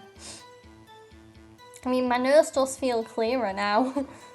A little bit, like, you know, pressure-wise, but yeah. That's sometimes another thing that can cause pressure issues in my nose is me not sneezing a lot, because sometimes I will just like not sneeze for a while and not realize it. So my nose will react to that negatively by there being a lot of pressure in my nose. Speaking of detective's intuition, wasn't the victim, Mr. Bruce Goodman, also a detective? Yes, well, he was like a young cheese. A young cheese? A pale white cheese, not yet tangy with experience on the streets. A greenhorn. Then I must be hard, yellowed, and sharp as a tack. Yeah, with the odor of an old cheese to match. Ow. Oh my god, Emma. Calling the judge an old cheese. Luckily, I do have tissues nearby, so if I do feel like my nose needs to blur, I can blur my nose. Which I'm gonna do now. So. Oh. There we go. Yeah. In any case, there in the lot, I felt something stirring in the back of my mind. Okay, let's press this one. My garage car, you mean? Mr. Edgeworth's car, yes. Mr. Cheese just got banned. Yeah. I think it's very, very hard to ban cheese though. Yeah, because obviously, excuse me, if cheese, because if cheese gets hot, it just melts. Yeah, I think it's very hard to actually ban cheese. Yeah. I think it is easier to ban it though when cheese gets into its like liquid form, like liquidy, gooey form. But yeah. Incidentally, the knife with which the victim was stabbed was also Mr. Edgeworth's, wasn't it? Indeed it was. What an odd case this is. And the person you saw, you are sure it was the defendant? I saw her from no further than 30 feet away. I am certain it was her. If she's telling the truth, we're doomed. Let's just do what we can. Even if we don't have any proof, we can always nitpick. Witness, in your testimony, you clearly stated the following. Prosecutors are nothing more than worms. Ergo, you are a biased witness. You might want to keep those silly opinions to yourself in the future, Rookie. Huh, Rookie? Unless you're willing to risk the consequences of doubting me. I'll fry you like a fritter. Crispy on the outside, chewy on the inside. That was inspiring. I believe I've heard that tagline elsewhere, where you could cry plagiarism. I may be relegated to the lowly post of lunch lady, but my instincts are honed. Oh, of course she took a photo. Oh no. A photograph. You took this. The moment I witnessed the crime, my reflexes took over and snap, I took a picture. In fact, one of my lunch boxes is rigged with a camera. I suppose that's more exciting than just hanging it around your neck. Witness, why am I only seeing this photograph just now? You think I'd show it to you, a prosecutor? Think again. My boyfriend works in the photography division of criminal affairs. Well, this is most certainly the defendant. Okay, so we got a crime photo. Oh no. Uh-oh, that is unmistakably Lana Skye. So, what was the defendant doing at the time?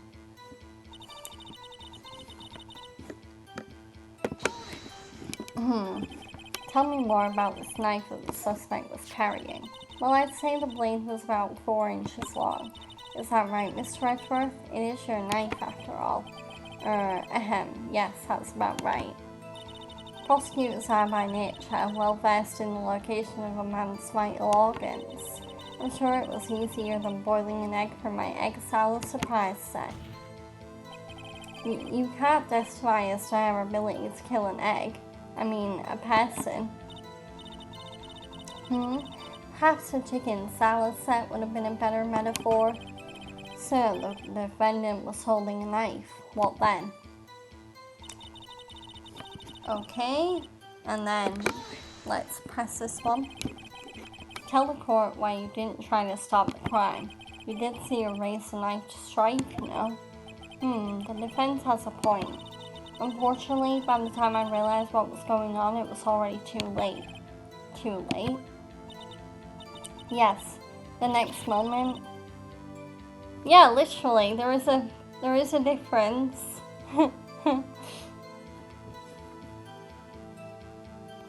Yes, the next moment, the chief prosecutor brought down the murder weapon. I see. It's only a flesh wound, Mr. Wright. We can make it. You said that before. Anything else? Scientifically speaking, Miss Starr's testimony is flawless. Sounds pretty fatal to me. What do we do? Is this it? Is my sister guilty? Let's just keep our heads cool and press the witness a bit, shall we? For some reason, having her panicking next to me is making me calmer. But don't smile like that. Okay.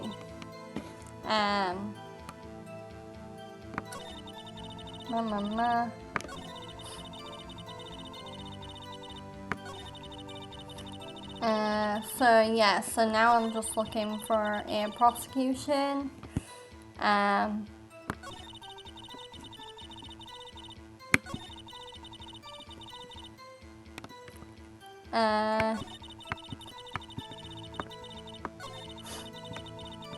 So yeah, let's look at the court record.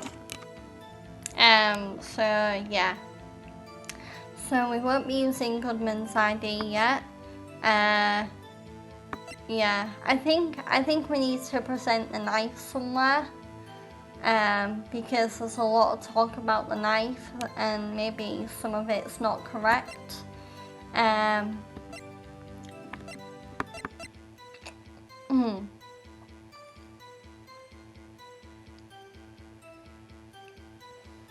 Died within an hour and a half of 4 p.m. Victim's memo.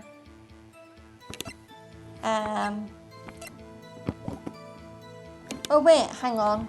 Let me look at the crime photo.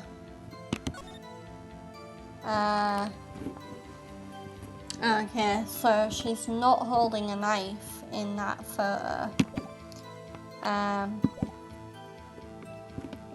Yeah, so I do wonder what she did with it.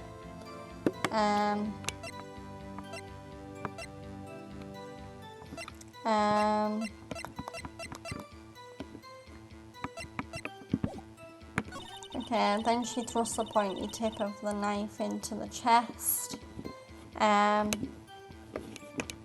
Okay, what's the autopsy report say again? Oh, okay, it doesn't say anything about, like, where the wound was, so, yeah,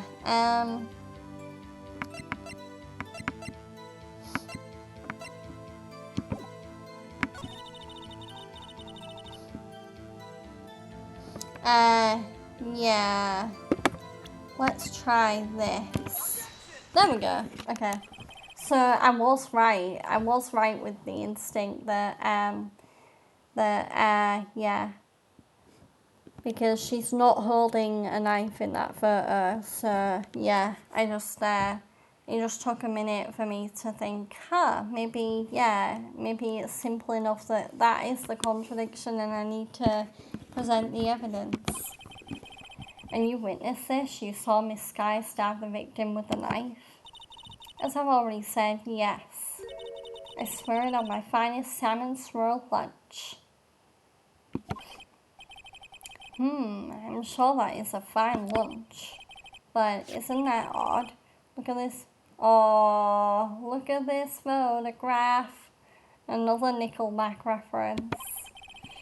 Well, I'm not even sure whether it's a reference. Like, it could be totally unintended, but I don't know. Like, look at this photograph, it said. Yeah. Look at this photograph, it's said so many times in this game that I am really starting to think that maybe Capcom and Nickelback fans. So, yeah. This is the photograph you took at the very moment of the crime, is it not? Then why is Miss Skye not holding a knife? There we go. Yep. Ahem. Mr. Edgeworth, your thoughts? Objection. That had to be the weakest objection ever, Edgeworth. Yet it was still stronger than your ever feeble mind, Mr. Wright. What do you mean, Mr. Edgeworth? This photograph was not taken the moment before the stabbing. This was taken the moment after the stabbing. And how can you tell that? Blood splatter. See the dark crimson stains on the chief prosecutor's coat? But it's a black and white photograph. Yes, it's hard to tell, but this could be blood. Well, Mr. Wright, I see no problem here. No problem, except you. Mr. Wright, are you going to just sit there and take that kind of abuse? Ah, you got a better idea? Objection. Wait, that contradicts what the witness said in her testimony. Namely, that she took the picture the moment she witnessed the crime. Yeah, the Miles Phoenix banter never gets old. Well, it seems I was slightly unclear. My apologies. Well, that's it. If you run out of lunch, you order seconds. Problem solved. If you don't like it, try ordering the jumbo-sized lunch from the get-go. Good advice. I'm not sure I understood it, but good advice. I didn't have time to stop her. Prosecutor's guy was cold, calculating like a robot. She killed without pain or remorse. It was a premeditated murder. Premeditated? How do you know? Look at the chief prosecutor's hands in that photograph. Oh great, now Edgeworth's telling us to look at the hands in the photograph. Look at the hands in the photograph. Well, are those gloves? Surgical gloves made of thin rubber most likely. Why would she have those on?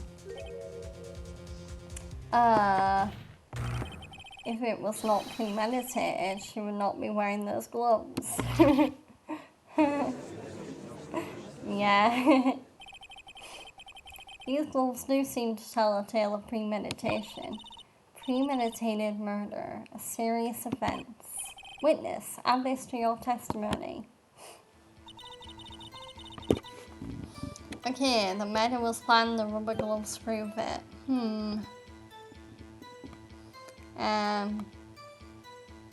Okay, let me just look in the evidence. Murder weapon, trace the victim's blood, no prints.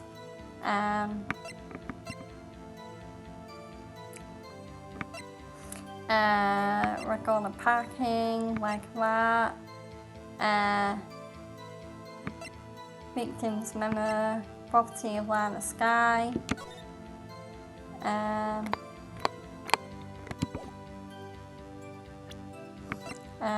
Parking lot with Edgeworth's car, taken by Angel Star. Let's try pressing first.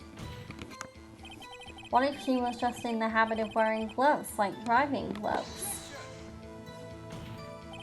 The gloves were omitted as evidence when the defendant was arrested. They were rubber gloves of the kind used for autopsies.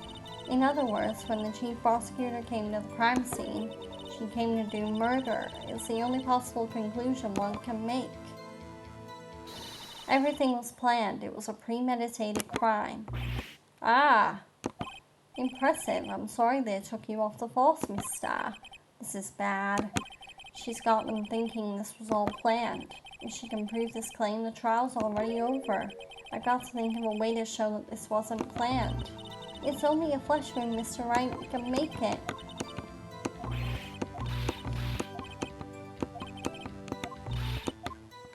Okay, so let's present some evidence on that last statement. I don't know what evidence I'm gonna present yet, but oh no, I went too far again. Oh no. Come on.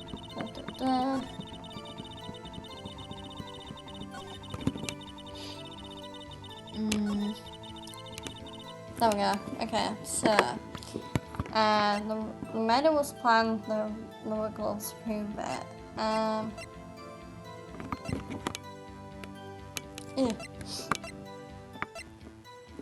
Yeah, so we need to look at evidence and find out what potentially, what evidence would prove that this wasn't planned.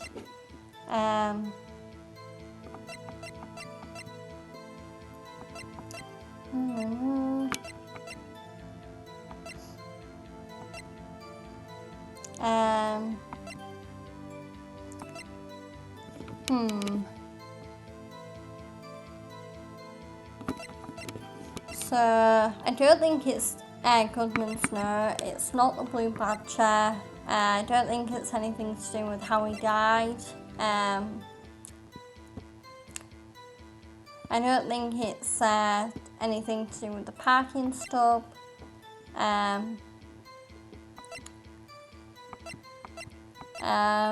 Oh God, yawning. I'm gonna try the cell phone. No, okay. That's fine. Maybe it's the photo again.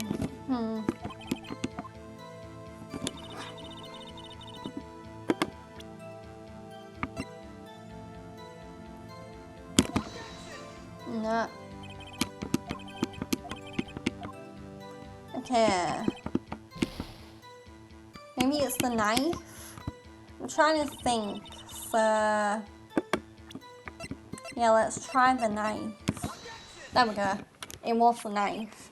I just went through all my possible choices about the ones that I knew logically fit. And yeah, I did get quite a few penalty points for that, but yeah, at least I got it in the end. Witness, do you know what this is? Are you trying to test me? I sell box lunches for a living, you know. That's a knife. The knife. The knife that was in Mr. Edgeworth's trunk. Indeed, it is my knife. What's...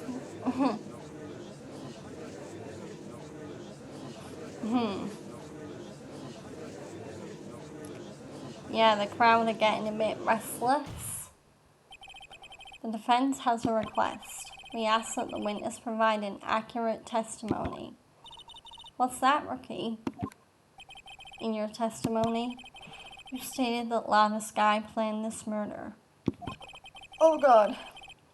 And that's why she was wearing those special gloves.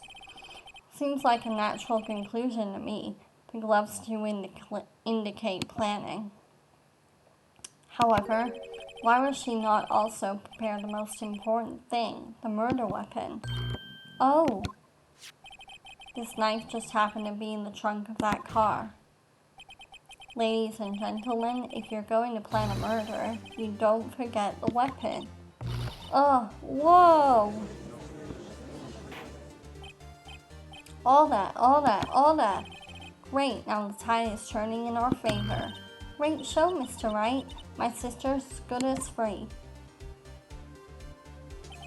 Right. I believe the next lunch you'll be eating is humble pie. What? I hope you weren't deluding yourself into thinking the tide has turned, not over such trifling detail. But this shoots a hole in the whole premeditated theory.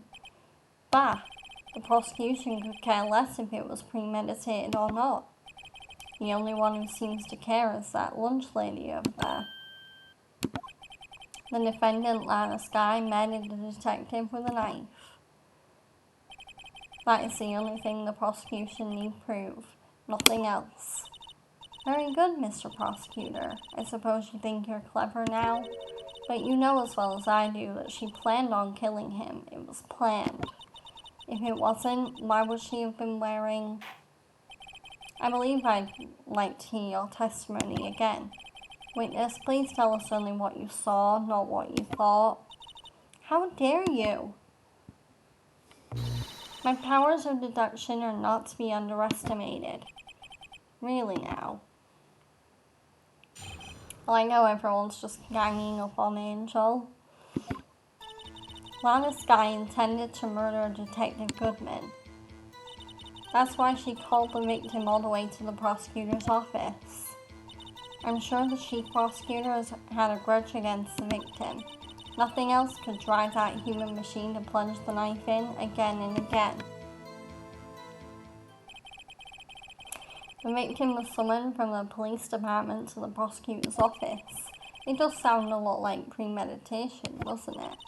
So, if I ordered a pizza, does that mean I'm planning to kill the delivery boy? In any case, the defense may now cross-examine the witness.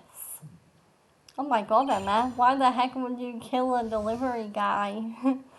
unless the pizza killed you. I don't know. Just having a bit of a drink.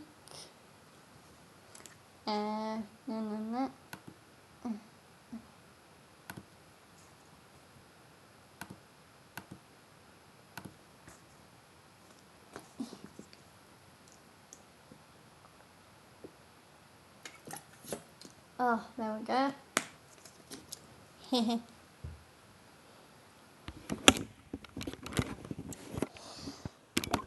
Okay. Let's press this one. You said that, but you haven't told us how you know. That's what I'm about to tell you, Rookie. I believe what she just said was a mere prelude to the story she is about to tell. Try not to interrupt her again. Rookie. Never interrupt a storyteller. It's like pulling a bun out of the oven half-baked. Something's half-baked here, alright, and it's you. Try not to confuse the defense witness. They're not very quick on their feet. Now, why did you believe the suspect had intentions to murder the victim? Her actions speak for themselves. Okay, now let's press this one. You have no proof that Miss Sky called him there. You have no proof that she didn't. Mr. Edgeworth, thoughts? There is no record of a call made on the defendant, Miss Lana Sky's phone. She might have written him a letter. Come on, you could have tried public phone first at least. In any case, the victim came to the prosecutor's office where he was murdered. I'm sure he had a reason to be there. Witness, why do you think it was the suspect who summoned the victim that day? Okay, let's press this one. What kind of grudge? Well, I wouldn't know that. Of course you don't. That's because she didn't have a grudge. Rookie. I have a lunchbox here. Now, what's inside? How am I supposed to know? See, we agree there is a lunchbox here, but we don't know what's inside. A person's life is like a lunchbox with pretzels. Don't you agree? I get it. That's why my lunch was so salty. This judge isn't very good with metaphors. The suspect had a grudge against Detective Goodman. Will you tell us your basis for thinking this? It's simple. Okay, let's press this one. A human machine? That's a contradiction. Please, can't you find fault with something of substance, Mr. Wright? Note to self, Mr. Edgeworth's size smell like citrus fruit? How can size smell? Unless his breath smells like citrus fruit. In that case, oh my god. You say again and again. How many times did she stab him exactly? We often say choppings for 1,000 pieces, but we don't actually mean 1,000 pieces. What difference does it make if the deed is done? How come she's getting mad at me? Let's just say she stabbed him several times and leave it at that. Leave it at that? This is a murder case, people. Mr. Wright, you should speak up if you have an objection, you know. Miss Stars turned out to be as short-tempered as she looked when we met her. Challenging her abilities as a detective really set her off. The short wick burns out the fastest. It's scientific fact. I wonder, wouldn't it depend on the size of the candle? I mean, add more wax and even a really short wick will burn longer. Obviously, more scientific testing is required. Okay, so I know what the I think I know what the contradiction is. Because you might have already noticed it when I was looking through the evidence earlier, but Sir Angel said that the human machine, or Emma, plunged the knife in again and again, but the autopsy report only says he has one knife wound. So yeah, I think that's a contradiction. And bang on, I got it right. I got it bang on the money. You say she stabbed him again and again, but you couldn't have witnessed that. Are you testing me? Then I'll test you. Be my moss surprise. I'm afraid the moss is growing under our feet as we wait, Miss Starr. Huh? Well, what do you mean? I shouldn't have to explain this, but take a look.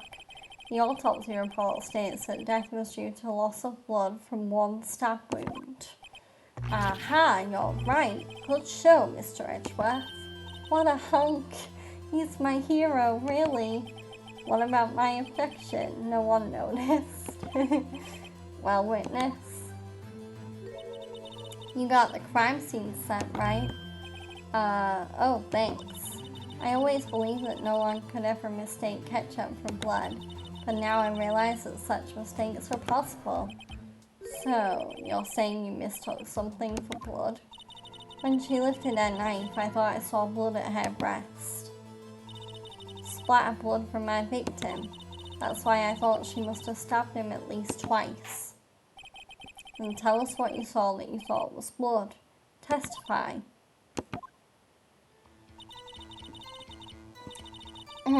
Her red muffler looked like blood to me. That's how ghastly the whole scene was. Ooh, okay.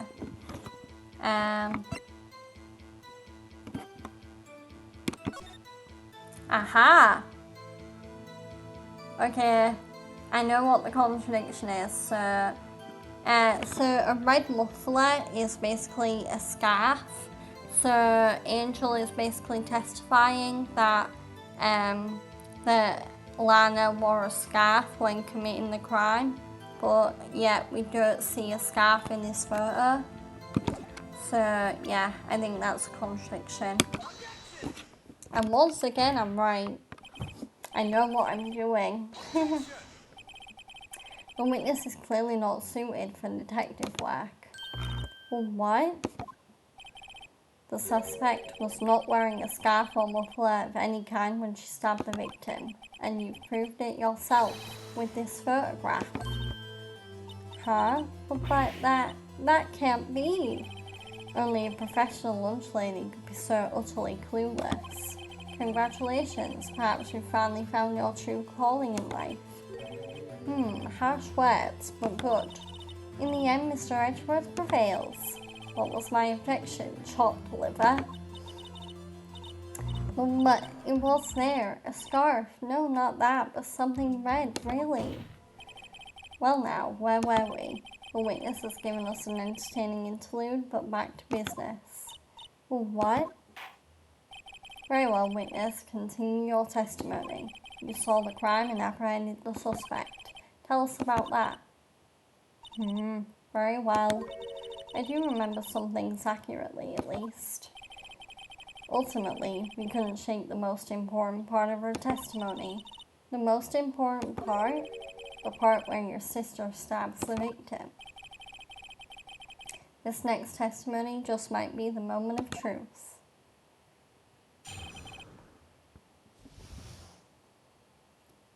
Okay. Apprehending the suspect. After the murder, the suspect attempted to run behind a partition off to her side. I quickly caught her, explained her rights to her, and arrested her on the spot. Ah yes, when I arrested her, she mentioned the muffler. That's what had me confused in my earlier testimony. The chief prosecutor made to escape, but against Angel Starr, resistance is futile. You are quite determined about the scarf, aren't you? I strike like a snake and bite like a cobra. That's me, Angel Starr. That wasn't a very good metaphor. First of all, a cobra is a kind of snake. Don't bother me with details unless you want to get bitten. No thanks. Note to self, Mr. Wright is weak against poisonous snake bites. The chief prosecutor tried to resist, but her efforts were in vain. She knocked my hand aside, kicked over an oil drum. An oil drum? Hard to imagine. Oh, she's beautiful but deadly. A predator, this one. A leopard woman. Wow. Very well, Mr. Wright. Your cross-examination, if you will.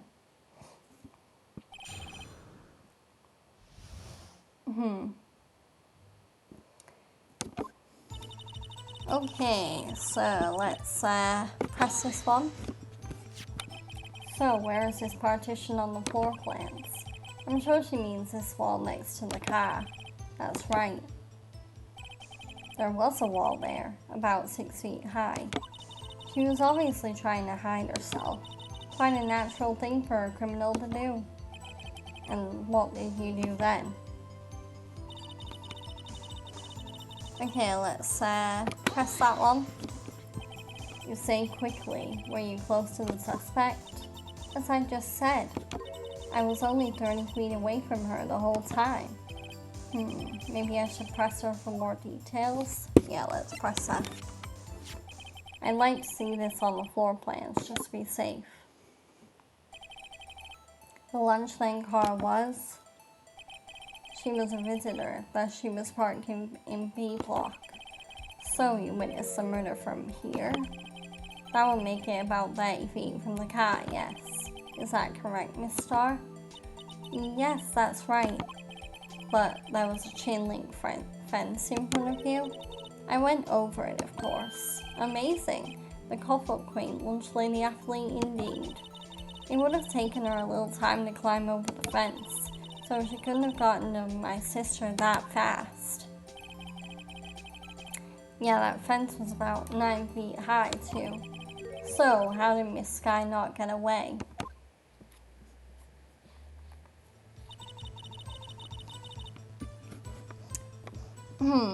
Okay, let's press this one. She mentioned the muffler. What exactly did she say? If I remembered it exactly, I would have told you in my testimony. Cheeky. Anyway, all I heard her say was the word muffler. Just that one word. So, what you had wasn't the suspect talking to you, but someone else? Yes, the chief prosecutor was talking on her phone. Her phone? She can't mean. Ask further. By phone, do you mean this cell phone discovered at the crime scene? Yes, ultimately. Ultimately. My memory... It's like a salmon heading upstream, you see. No, the court doesn't see Miss Starr. The chief prosecutor first attempted to use the phone hanging on the wall. On the wall? That's right. Near the car, there was an emergency phone on the wall. Apparently it was out of order. And so she used it as a cell phone? Indeed, the emergency phone was out of order that day. Good witnessing, witness. Good witnessing. Whatever happened to good testifying? You should of course add this to your testimony. The things I do to please this repeat defense attorney.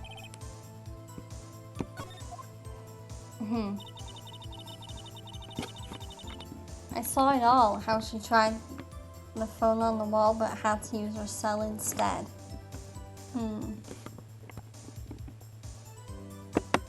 Wait, I think that's a contradiction. Because how could she see her use the phone? Because the phone, where's the floor plans? There we go. So how could Angel, who was over in block B, over here, how could Angel see Lana use the telephone? So, because there's a partition there. So clearly, she didn't see it all. So, yeah, I think that's the contradiction. Yay! Miss Starr, I have to conclude that you have a personal grudge against Miss Lana Skye. The witness is a former detective. Her testimony is unmarred by personal bias. Well, who would have thought you would be my knight in shining armor, prosecutor? You who, together with the chief prosecutor, kicked me out 2 years ago. Well, Miss Starr, This is a fatal contradiction in your testimony. How do you explain this? I don't know what you're talking about. Mess with me, and I'll make you cough it all up.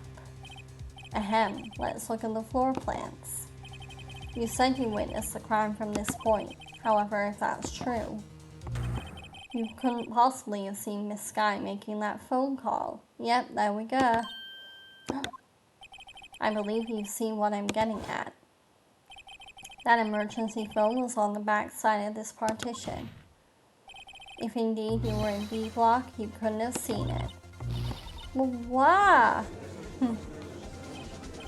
All that. What is the meaning of this? It's simple, Your Honor. She's not coughing up lunch, she's coughing up lies. That's quite a claim, Mr. Wright. Perhaps you will allow me a question. Tell us exactly what lie the witness was told to court. Here's where the counterattack begins. I can't afford to get this wrong. The witness lied about where she saw it. Yeah, she was clearly in a different position to where she says she was.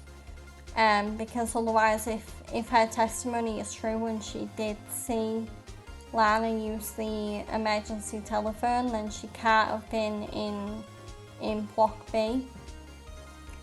This guy tried to use the emergency phone, but it was out of order. What is significant about this fact? Nothing. Therefore, it would be pointless for Miss Starr to lie about it. Pointless to lie, I see. But say the witness did actually see Miss Sky using the emergency phone, it would mean Miss Starr witnessed the crime from a different location. A different location? Now that's a pointless lie if I ever had one. Before you call my lie pointless, at least let me tell it.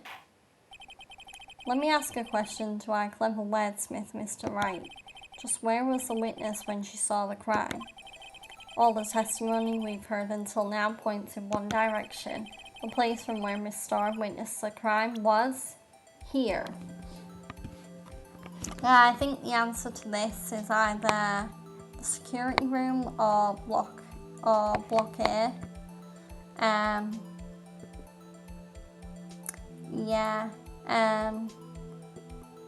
Is it the security room? Because again, it depends on where she was stood in Block A.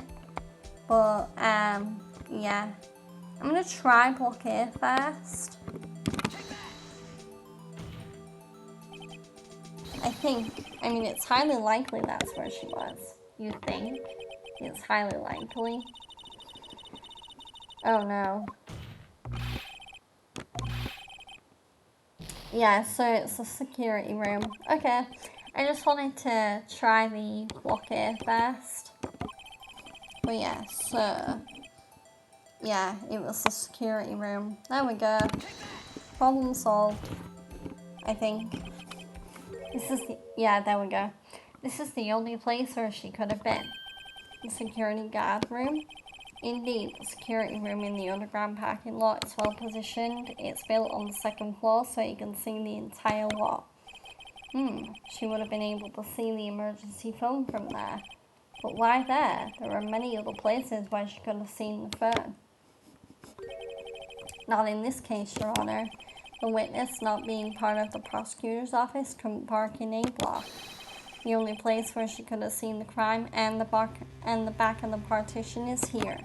I remember in your testimony you said you brought a lunch to your boyfriend in the security guard room, yes? Well, Miss Starr, how many years have I been getting the better of men? To think that the tables could be turned. Today, a man has got the better of Angel Starr.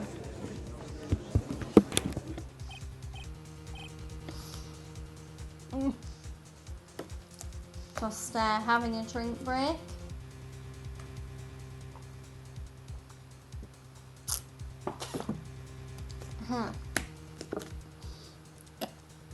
There we go.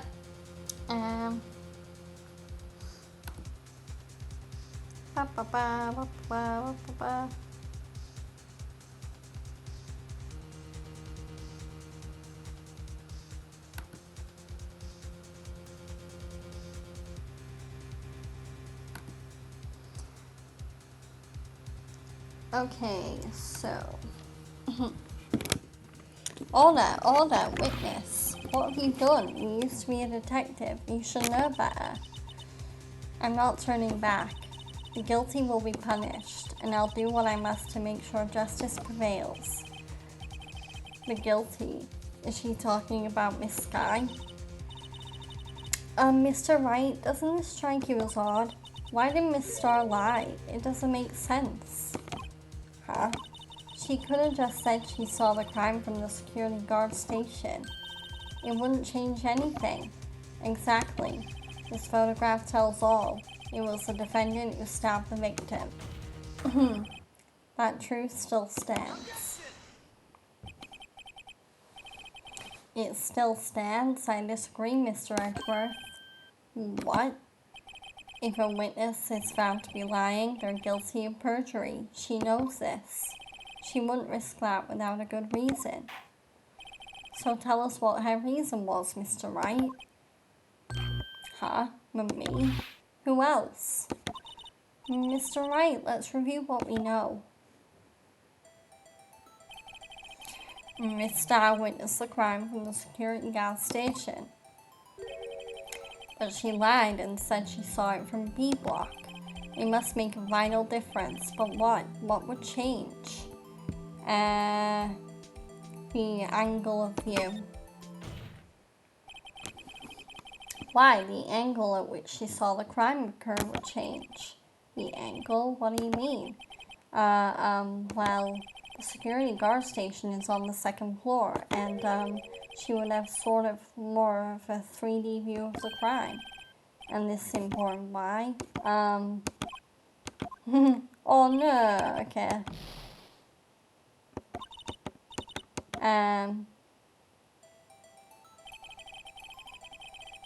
Okay, security guard station. But she lied and said she saw it. Distance. Yeah, distance. There we go. It changes the distance between her and the scene of the crime. My condolences, Mr. Wright, but one look at the floor plans and it's quite clear. The distance between the scene of the crime and the gas station is 30 feet. I don't see how that would change what she could see. What she saw is not in question here. What matters is the time it would take her to reach the scene of the crime. Miss Starr, you witnessed the crime from the security guard station. Now, how long did it take you to go from there to the scene of the crime where you arrested Miss Skye? Well, witness, yes. You ordered the squid wheels, right? The quality of my lunches gone from low to inedible. I was bringing a PB&J lunch with fresh boysenberry jam to my boyfriend. Boysenberry for the boyfriend. He wasn't in the station, so I waited. I witnessed the crime from the glass-walled station. And before I knew what I was doing, I found myself running towards the scene. But the door was locked. I couldn't open it.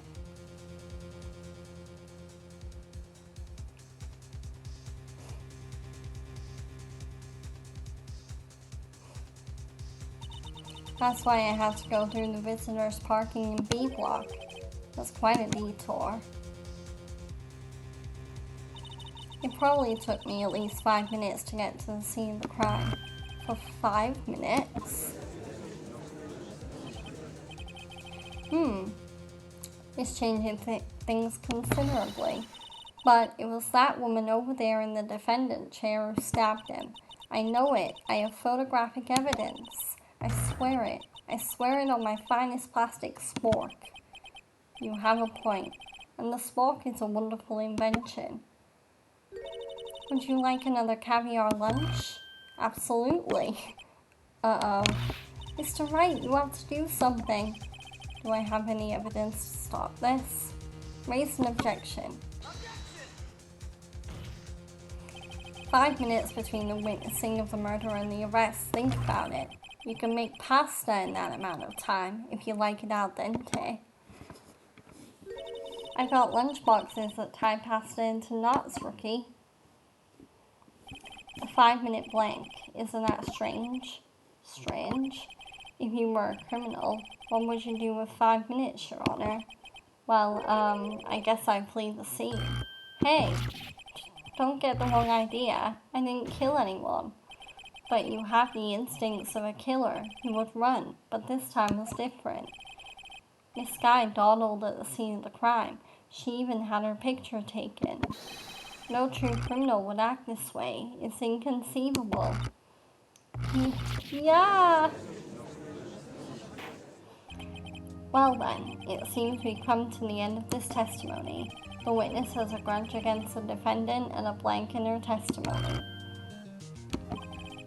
Mr. Edgeworth is the next witness ready to go. Unfortunately, I appear to have arrested this witness on account of our professional history. We did it! We screwed that can shut, Mr. Wright. That was too close. I'm afraid that the cough-up queen has been dethroned, and with that, court is adjourned. Hold it.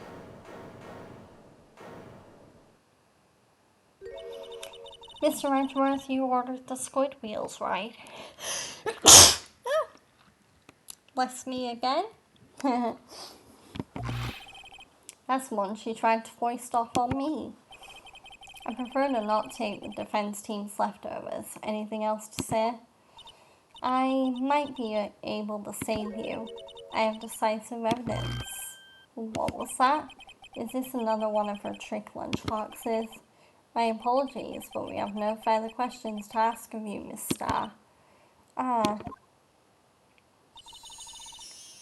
Is this your jumbo lunchbox? Woohoo! A triple-decker! Out of deference to the witness's determination, I'll allow one more testimony. Let's hear about this decisive evidence. Like the Lunchland motto says, you won't be disappointed. What's she going to pull out of her lunchbox this time?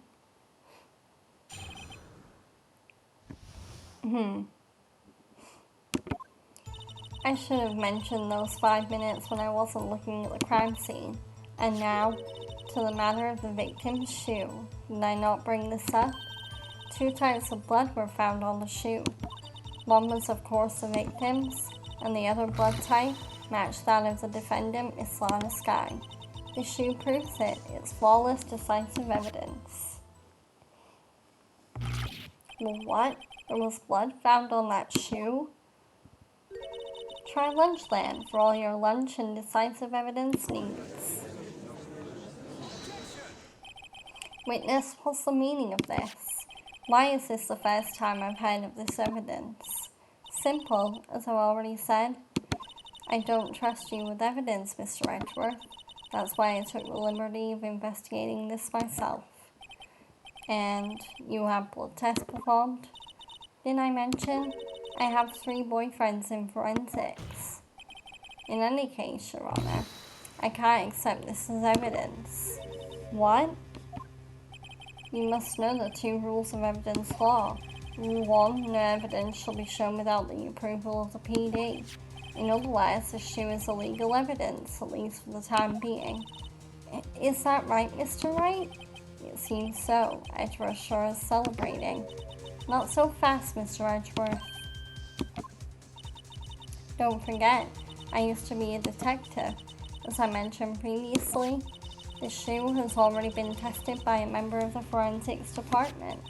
As you can see, it was approved by the PD as of today.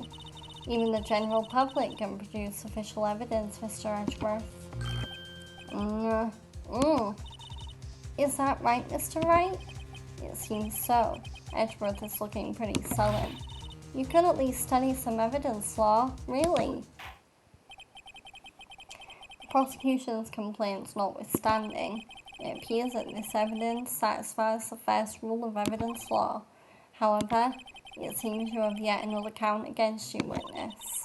Anything to ensure the guilty are properly judged. Okay, victim's shoe bears traces of blood from Goodman and Lana Skye. Interesting. Very well, Mr. Wright, you may cross-examine the witness.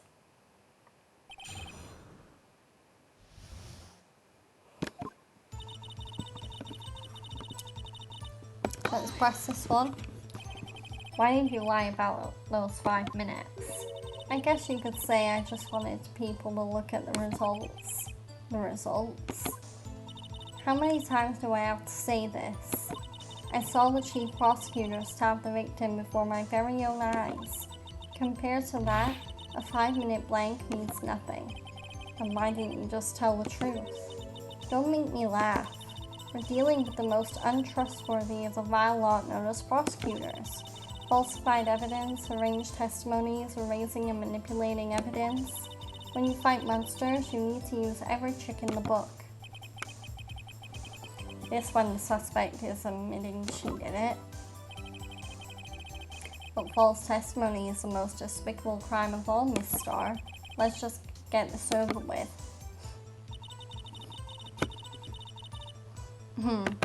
Let's press that. And you found the shoe at the scene of the crime. I detained the chief prosecutor and notified the PD. I wanted to make myself useful while I was waiting for the police to arrive. So like an ill-trained pooch, she snuck off with a shoe. I was afraid someone would erase the chief prosecutor's crime. The shoe was my secret weapon if that should happen. See this fashionable basket I have here? It carries more than lunchboxes, gentlemen. I'm happy for you and your lunchbox back, really. In any case, he removed valuable evidence from the scene of the crime. Now tell us what you did next.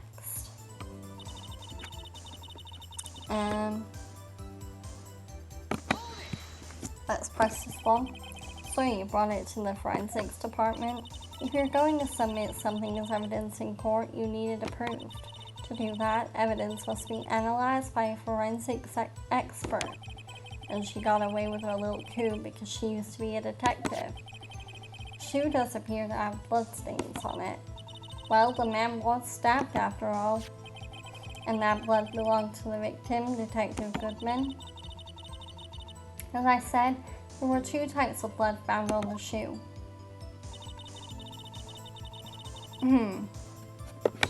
Okay, let's press this.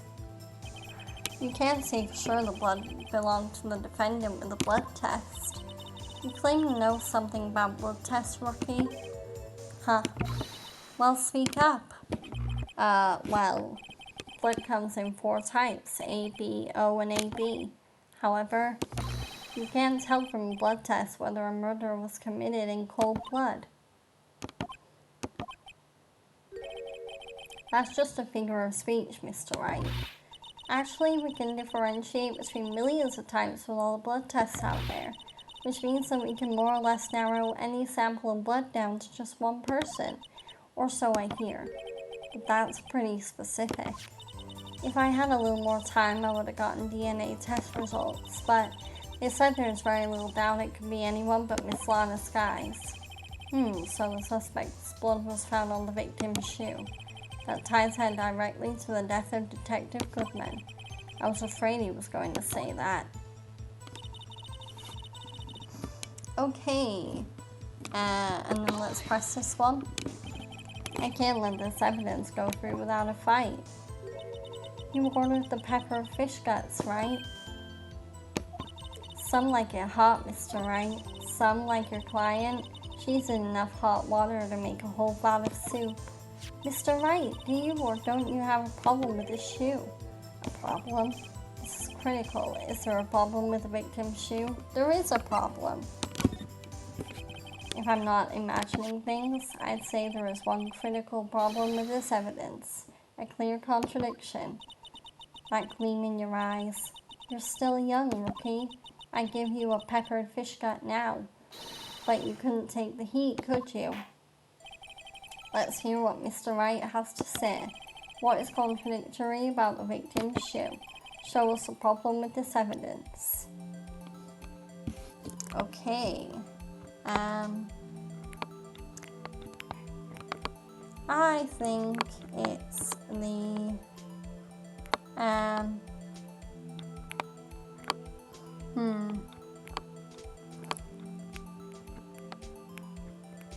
yeah, I think it's the fact that there's blood on the bottom of the shoe.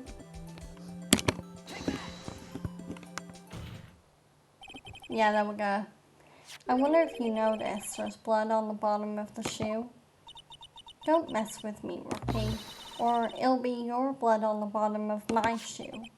Indeed, there is quite a bit of blood on the bottom of the shoe. It makes sense, the victim was stabbed with a knife.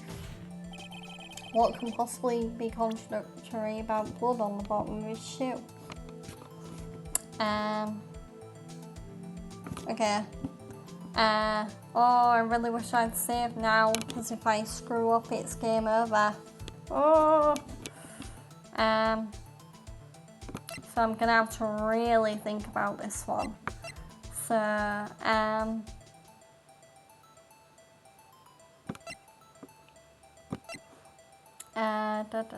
trace the victim's blood no prints, record of parking, like that, Goodman's autopsy report,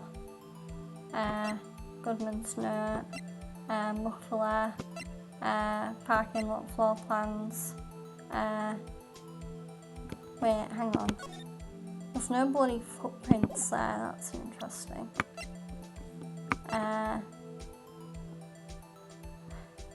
Yeah, I think it might be the crime photo because there's blood on the bottom of the shoe and yet there's no visible footprints. Oh, thank God. Oh, I'm so glad I got that right. Woo. The problem lies in the footprint. The footprint? Note that the bottom of the victim's shoe is covered in blood. Then, isn't it strange? Why weren't there any bloody footprints found by the scene of the crime? Aha! As you can see, there were no traces of any such footprints at the scene of the crime. That contradicts your claim about the shoe. This picture only shows part of the floor, so they could have been bloody footprints. Then where are they, Mr. Edgeworth? Because we checked the scene and found nothing of the sort.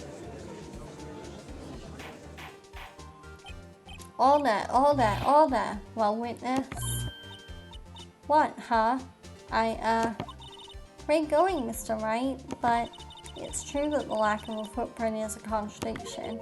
But then we have to ask why there wasn't a footprint. Oh, that's true. There has to be a reason why there wasn't a footprint. Think, Mr. Wright, think. I'm gonna save really quick. Just to be safe. Hey, I don't know why it's not there. I'm just good at finding contradictions. What?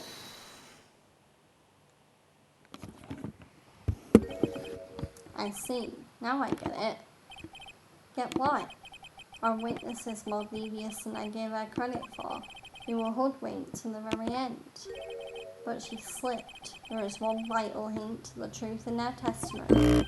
What are you talking about? Think back to when she told us about apprehending the suspect. Taking another drink break again.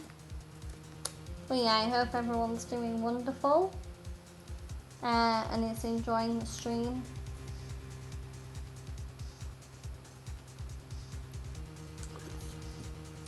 Oh my.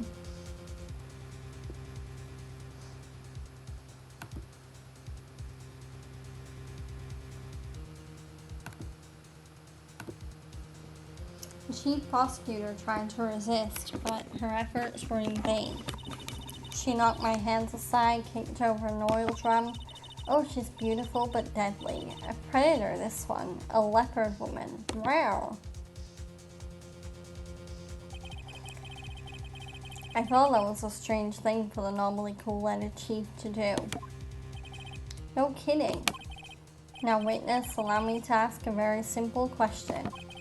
This oil drum, was it empty? Oh, that, I'm not sure I like your attitude, Mr. Edgeworth. Though apparently you're not the slowest conveyor belt in the lunchbox factory. Witness, well, was the oil drum empty? The oil drum kicked over by the chief prosecutor was brimming with water. Water? What does that mean? Still don't get it, Mr. Wright? Do you want to know the reason she knocked it over? The real reason? Aha! You don't mean... Yes, the suspect knocked over that oil drum for one reason and one reason alone. To erase the bloodstains that will become evidence against her. Wow! That ties things up quite nicely. The bloodstains left on the victim's shoes tie quite clearly to the murder.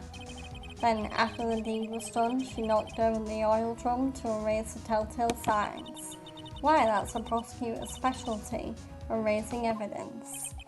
That reminds me, Miss Guy's right hand was hurt. Didn't she say she cut herself when she stabbed him?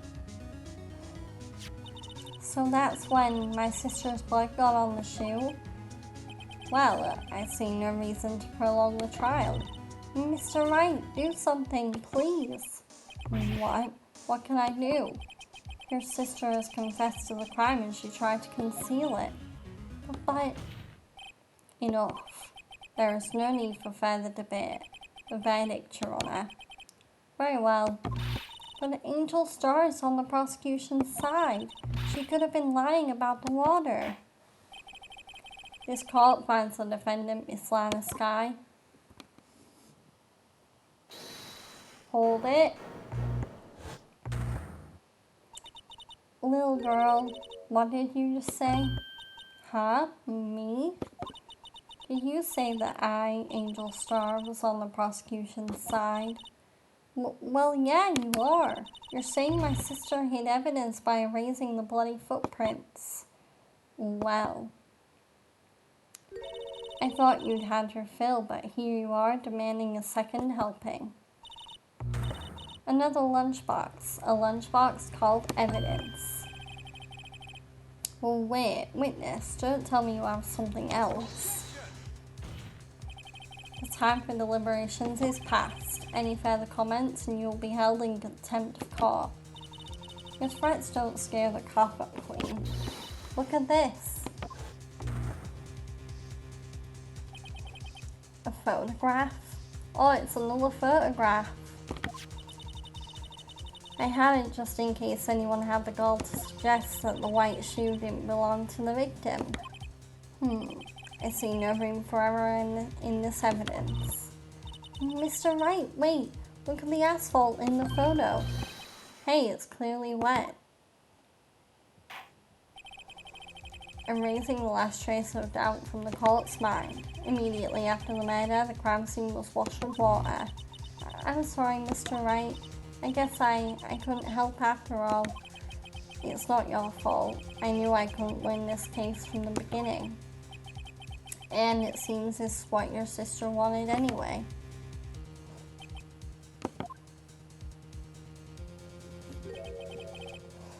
I'm sorry, Mia.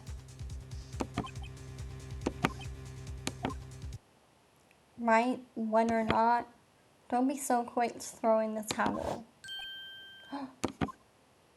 Get yourself up off the asphalt, take another good look. Don't give up, not until the bitter end. This is the last piece of evidence.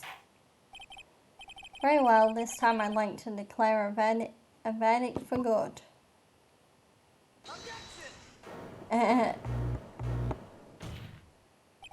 Your Honor, wait.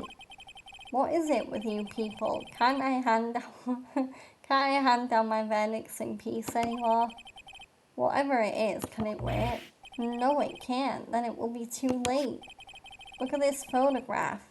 Look at this photograph. The last one submitted.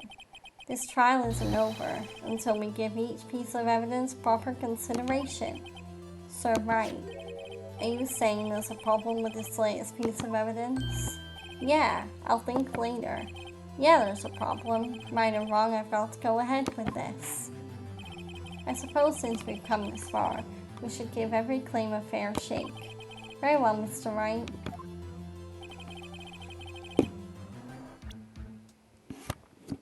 Okay, Sherlock caught the problem in the photograph. Look at this photograph. There is something stuck in the exhaust pipe. I wonder what that is. The problem in this photograph is here. What's this? There's something poking out the car's muffler. Wait just a moment, Mr. Edgeworth. Your Honour, you just said muffler.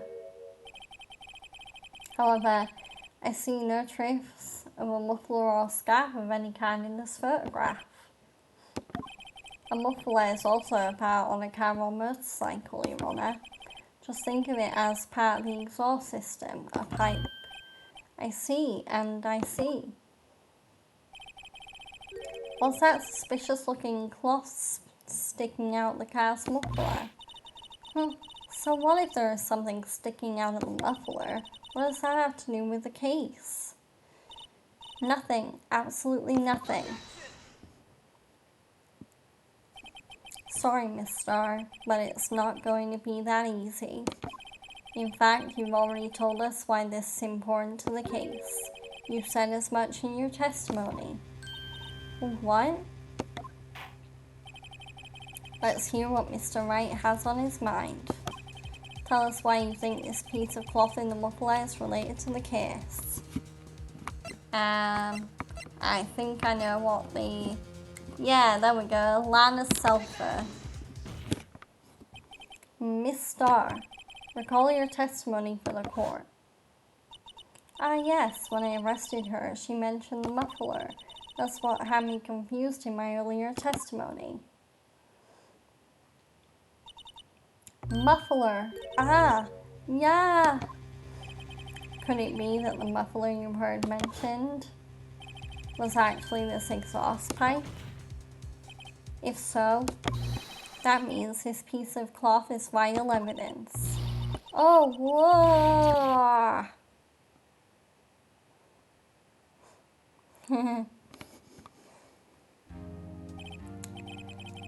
Well, it seems we will have to suspend the proceedings.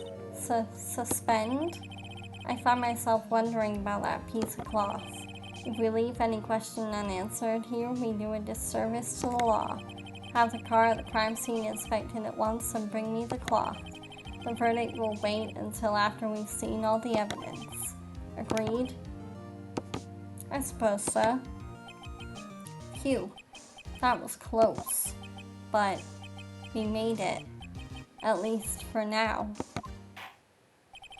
This court will adjourn for a 30-minute recess. It's lunchtime after all. You still hungry?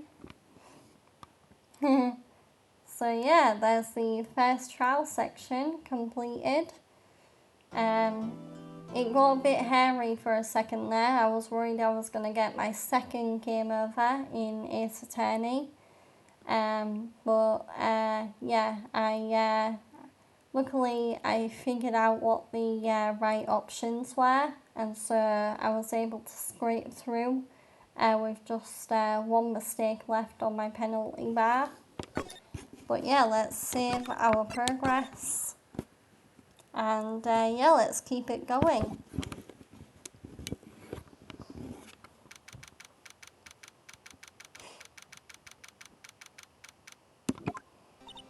Mr. Wright? What? Are trials always like this with you? Like you're swimming up from the bottom of a lake about to reach the surface, but no matter how hard you paddle, you never seem to get there? Pretty much. Except today we're swimming in quicksand. So, what happened to your sister anyway?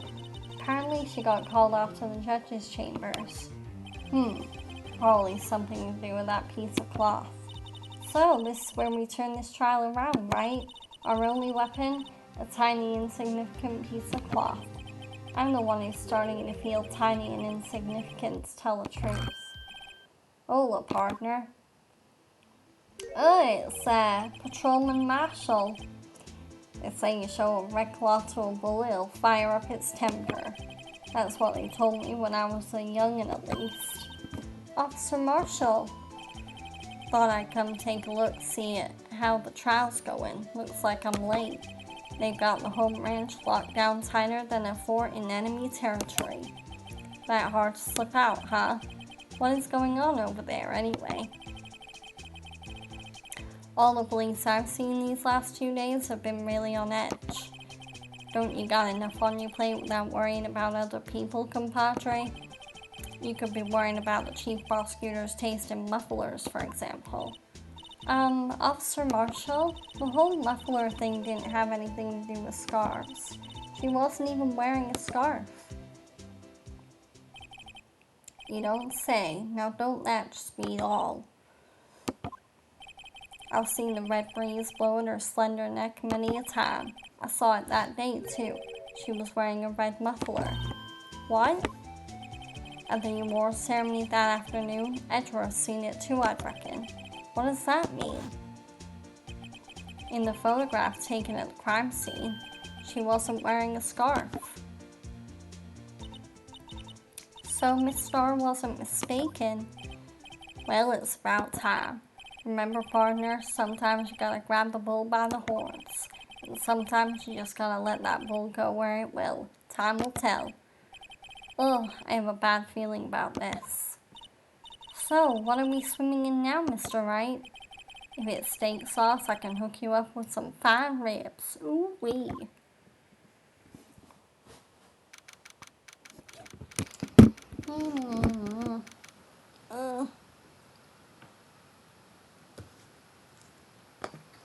Okay, taking a drink break.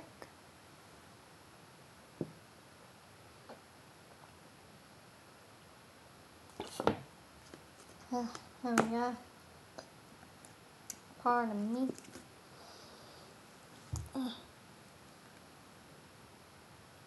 There we go.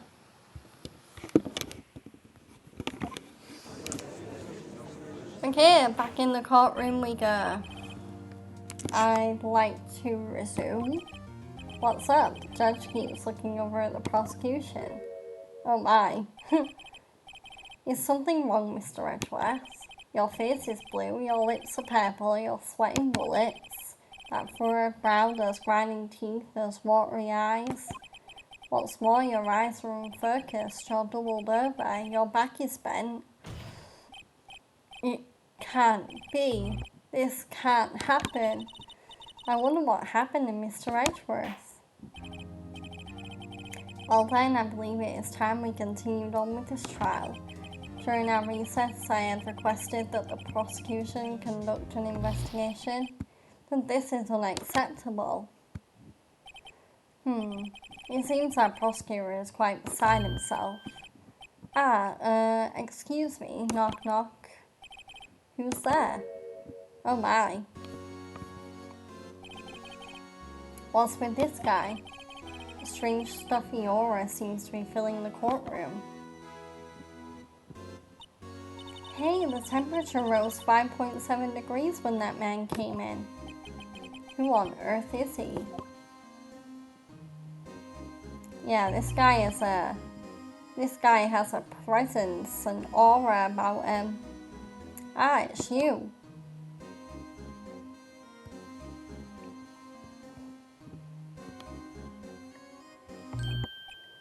Oh, heh. Sorry I'm late, Archie. The roads were packed, it's just me. Long time no see, eh, Archie? How you been? Swim much these days? Ah, hello. No, I've been so busy.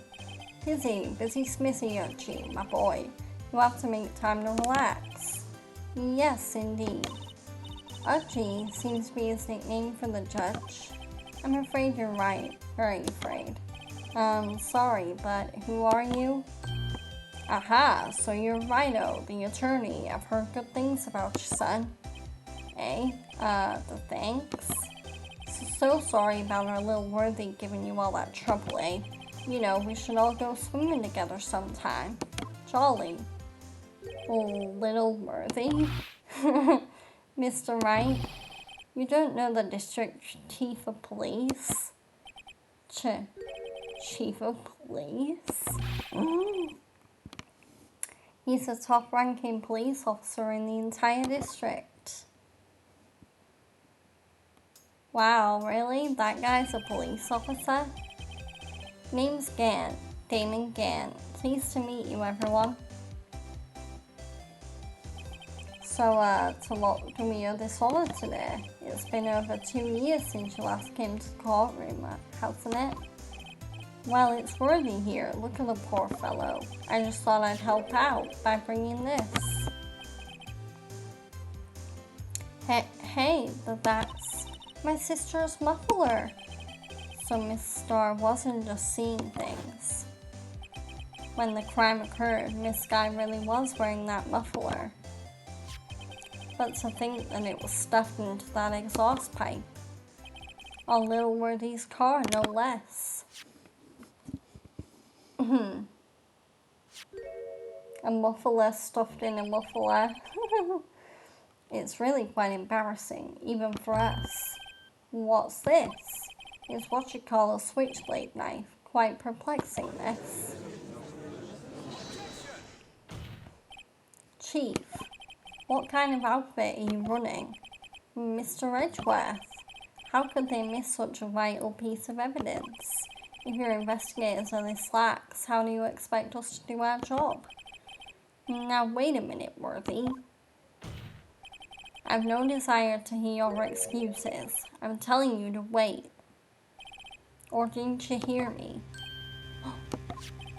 Have a look at this document where it says person in charge of investigation.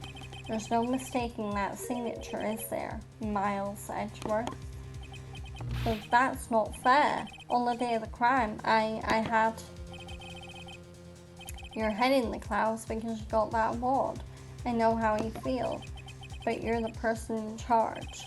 I'll expect a written apology. What? Are you serious? Don't be too upset. We'll find a way to clean up this mess that you made. This is the first time I've seen Mr. Edgeworth at a loss for words.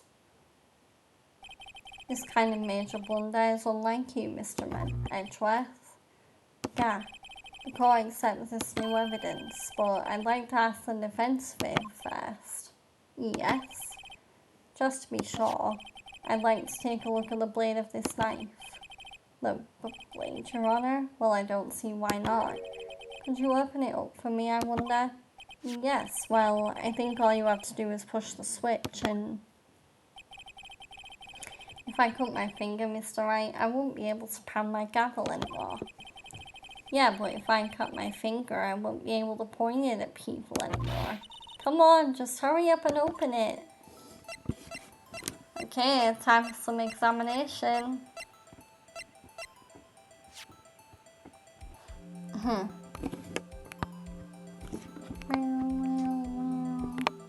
SL92. There's a small tag on the knife. It seems to say SL92. What does that mean? Well, I've heard something similar. DL6 of DL6 incident fame. But it's strange. What is? I'm not certain, but I get the feeling I've seen this somewhere before. Letters like this or letters that looked a lot like this somehow. Well, yeah, let's push the switch. Wow, don't scare me like that. I'm the one who's scared. Look at this knife blade. The tip is broken off. And this dark red stain. Blood. Switchblade knife added to the court record. This does not excuse the actions of the PD. I would like to hear an explanation from the Chief of Police himself. I'm terribly sorry, but could I ask you to testify for us about the split between the prosecutors and the police, and this knife? Sure thing, not a problem, not even a little one, really. Okay, guys. So,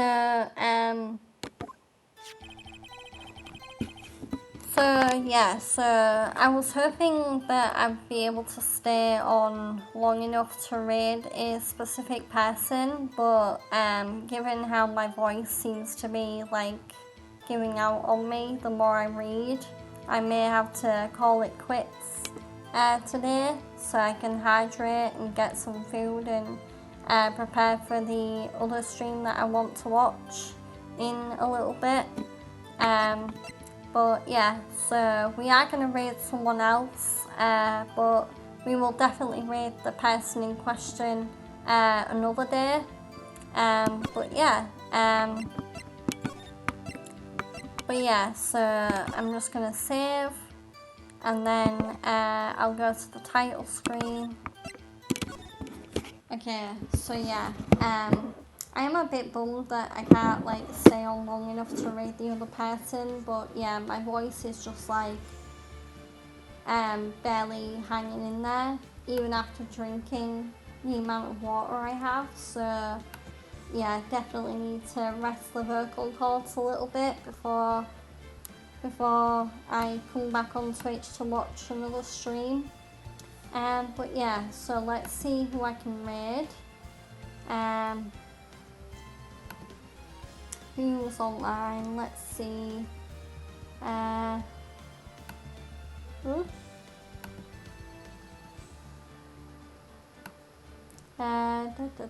Let's see.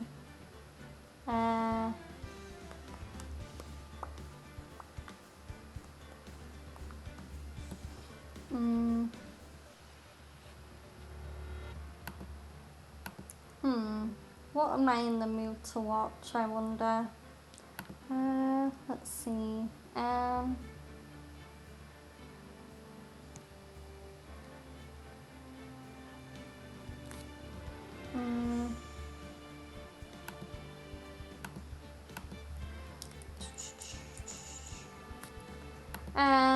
Yeah, so I think we're gonna raid someone that I've raided before. I've raided them a couple of times before actually.